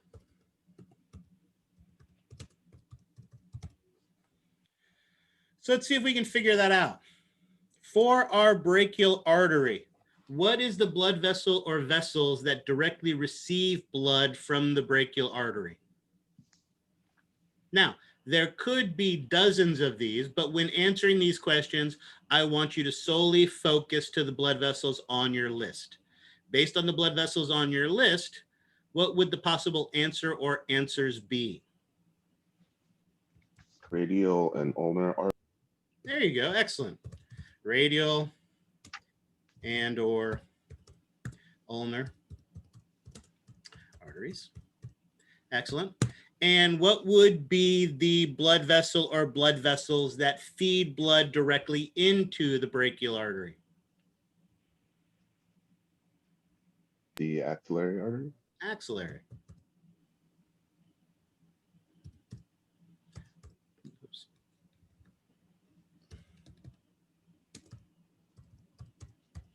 Excellent. And can we do the same thing for the brachial vein? What blood vessel or vessels would directly receive blood from the brachial vein? The axillary vein or subclavian vein. Axillary, excellent. You are right, from the axillary it would go to the subclavian, but I want the immediate one. So it would be axillary vein there. And what blood vessel or vessels would feed blood into the brachial vein? The radial and ulnar vein. Excellent. See how simple that was? Notice these two blood vessels are side by side, but they carry different types of blood in different directions, and the flow of blood is different in both of them. So notice for every blood vessel on this list, I could ask you these 5 questions. So on an exam, I could show you a picture of an arm, point at a blood vessel, and ask you any of these 5 questions. Now, to help you to be successful, to help you with thinking of these in terms of not just learning the blood vessels, but learning the relationships of these blood vessels, I have given you an assignment that I want you to work on. But here's the thing, I don't want you working on it yet. I have given you this cardiovascular review. Oops. To help you to understand the relationship of these blood vessels. But here's the problem. If you don't know what the brachial artery and the radial artery and the ulnar artery and the axillary artery are, is it going to be easy to understand their relationships to each other? No. So learn the blood vessels first. This cardiovascular exercise, notice if you look on your schedule, is not due until February 3rd. So you have plenty of time to start familiarizing yourself with these blood vessels first, then you can start putting them together. Notice we start with the heart, so even this first page you could probably do after today or after a day or two of studying. Notice we have all the openings and the valves feeding into and out of our structures. And remember, as I mentioned today, we only identified 2 of them, but remember there are 3 blood vessels that actually feed into the right atrium. So think of openings and exits, structures that are between them, like the valves for that. And then here at the bottom of this handout, you are giving me driving directions. You're a drop of blood, starting in the superior vena cava, going through your heart, out to the lungs, back to the heart, and then out to the coronary arteries. With the correct number of steps there for the correct number of structures, blood vessels, valves, things, chambers. But here's the part that I'm also talking about. This is the second part. Whoops, hold on, I didn't want to do that. Just wanted to get rid of that and that. The go with the flow 2. Here are your driving directions. You are going to start in the left ventricle and you are going to identify blood vessels only. I don't want the aortic semilunar valve. You're coming out of the left ventricle, and what's the very first blood vessel you're going to enter into?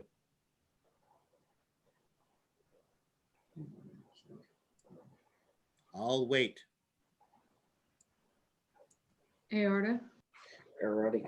Ascending aorta. Ascending aorta. Remember, aorta is never going to be a correct answer in this class. Ascending aorta. We always want to be more specific. Excellent. So now you already know what the second one's going to be. Descending. Well, is that what's, well, no, this is the second one, but you've got a right idea. From the ascending, where would you go next, do you think? Aortic. Where? Aortic Aortic arch. arch. There you go, the aortic arch. Yeah. So there you go. Now you have the first 2 correct answers for this one. And so using only the blood vessels on your list, you are going to give driving directions to a capillary bed, first in the right side of the head, and then for the second driving, and then back to the heart again. And the same thing to the left knee. I have given you the absolute correct number of spaces. If you are using too many blood vessels or too little blood vessels, you're doing it wrong. You have the correct number of spaces here to fill this out. And I've given you 2 locations to give driving directions to and back from. But you'll notice also that you get to come up with 2 destinations of your own. Maybe you want to see if it's different going to the left side of the head versus the right side of the head. Maybe you want to go to the big toe. Maybe you want to go to someplace fun like the liver. So you've got a couple different choices that you can come up with your own destinations to give me driving directions. Like I said, this assignment is not due until February 3rd. However, as I mentioned, this one is graded for correctness. So wrong answers will lose you points on this. All right. So again, this is a good way to, after you learn the blood vessels, understand and appreciate the relationships of these blood vessels to each other, how the blood is going to flow from one location to another in the body. Now, I've given you lots of tools to help you to be successful on this. In the past, students have found it useful to have unlabeled pictures. So these are pictures from your textbook that have been unlabeled. So it's a great way to study these. Now, again, this is the picture directly out of your textbook with leads. I haven't looked at it, but is every single blood vessel on this necessarily on your list? Not necessarily. There may be some blood vessels on this list that aren't on here. So obviously just focus on the ones that are. But these are useful. I found a lot of students have some useful, these can be useful for them. So I encourage you to use those. The other things, but again, it's not just going to be illustrations from your textbook. And that's where, as we go back to the modules, things like CRC's virtual anatomy lab is very useful.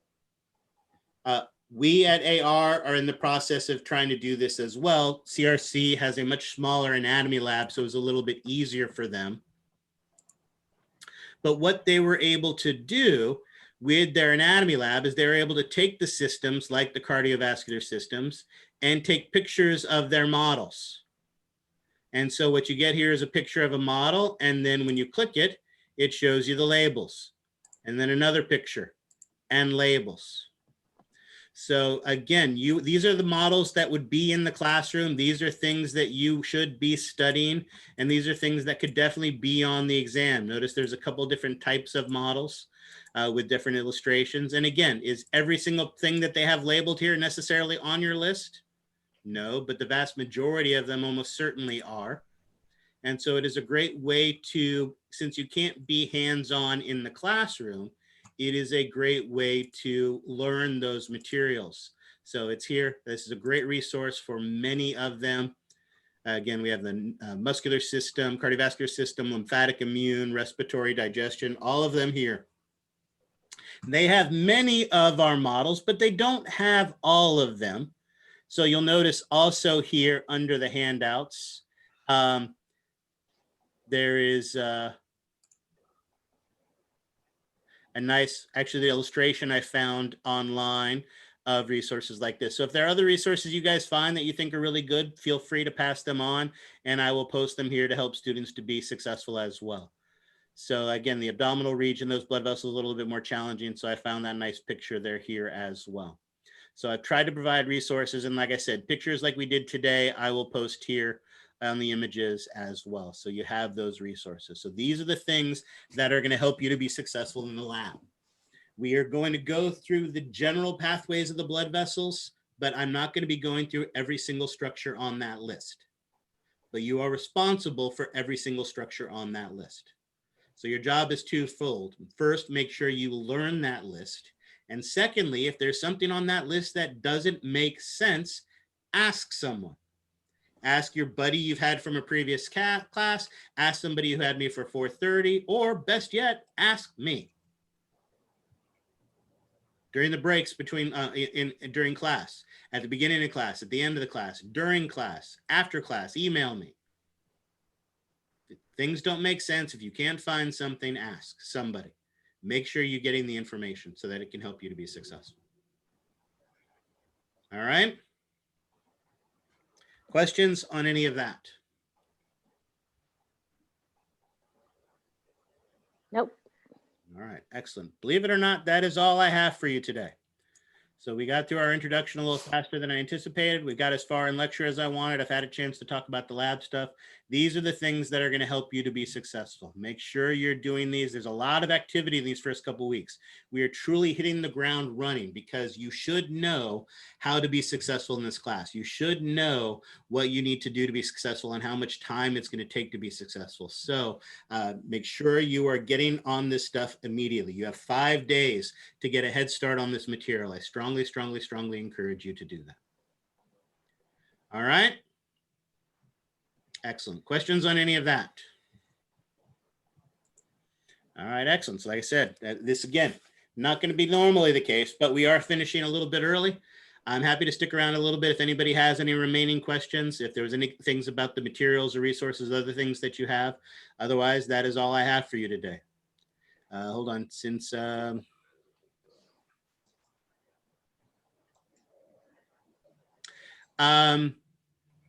no, I would prefer we actually, I know we finished a little bit early for ours, but I would rather use that time to answer any questions, non 5 for 5 related things, and I'd rather keep our normal. So if you have one of the 5 for 5 booked, let's still do that. If nothing else, go eat a lunch or something, take a break, and then we'll come back. I still want to do those from 1 to 3. So I want to get the enrollment issues taken care of, and I got a couple other issues, and then any other questions that people have. So I'm not going to do that early. If you've got a book time, then please let's just meet for that. All right. Any other questions? Thank you. All right, excellent. Well, thank you guys. I'll go ahead and stop the recording then, and then I'll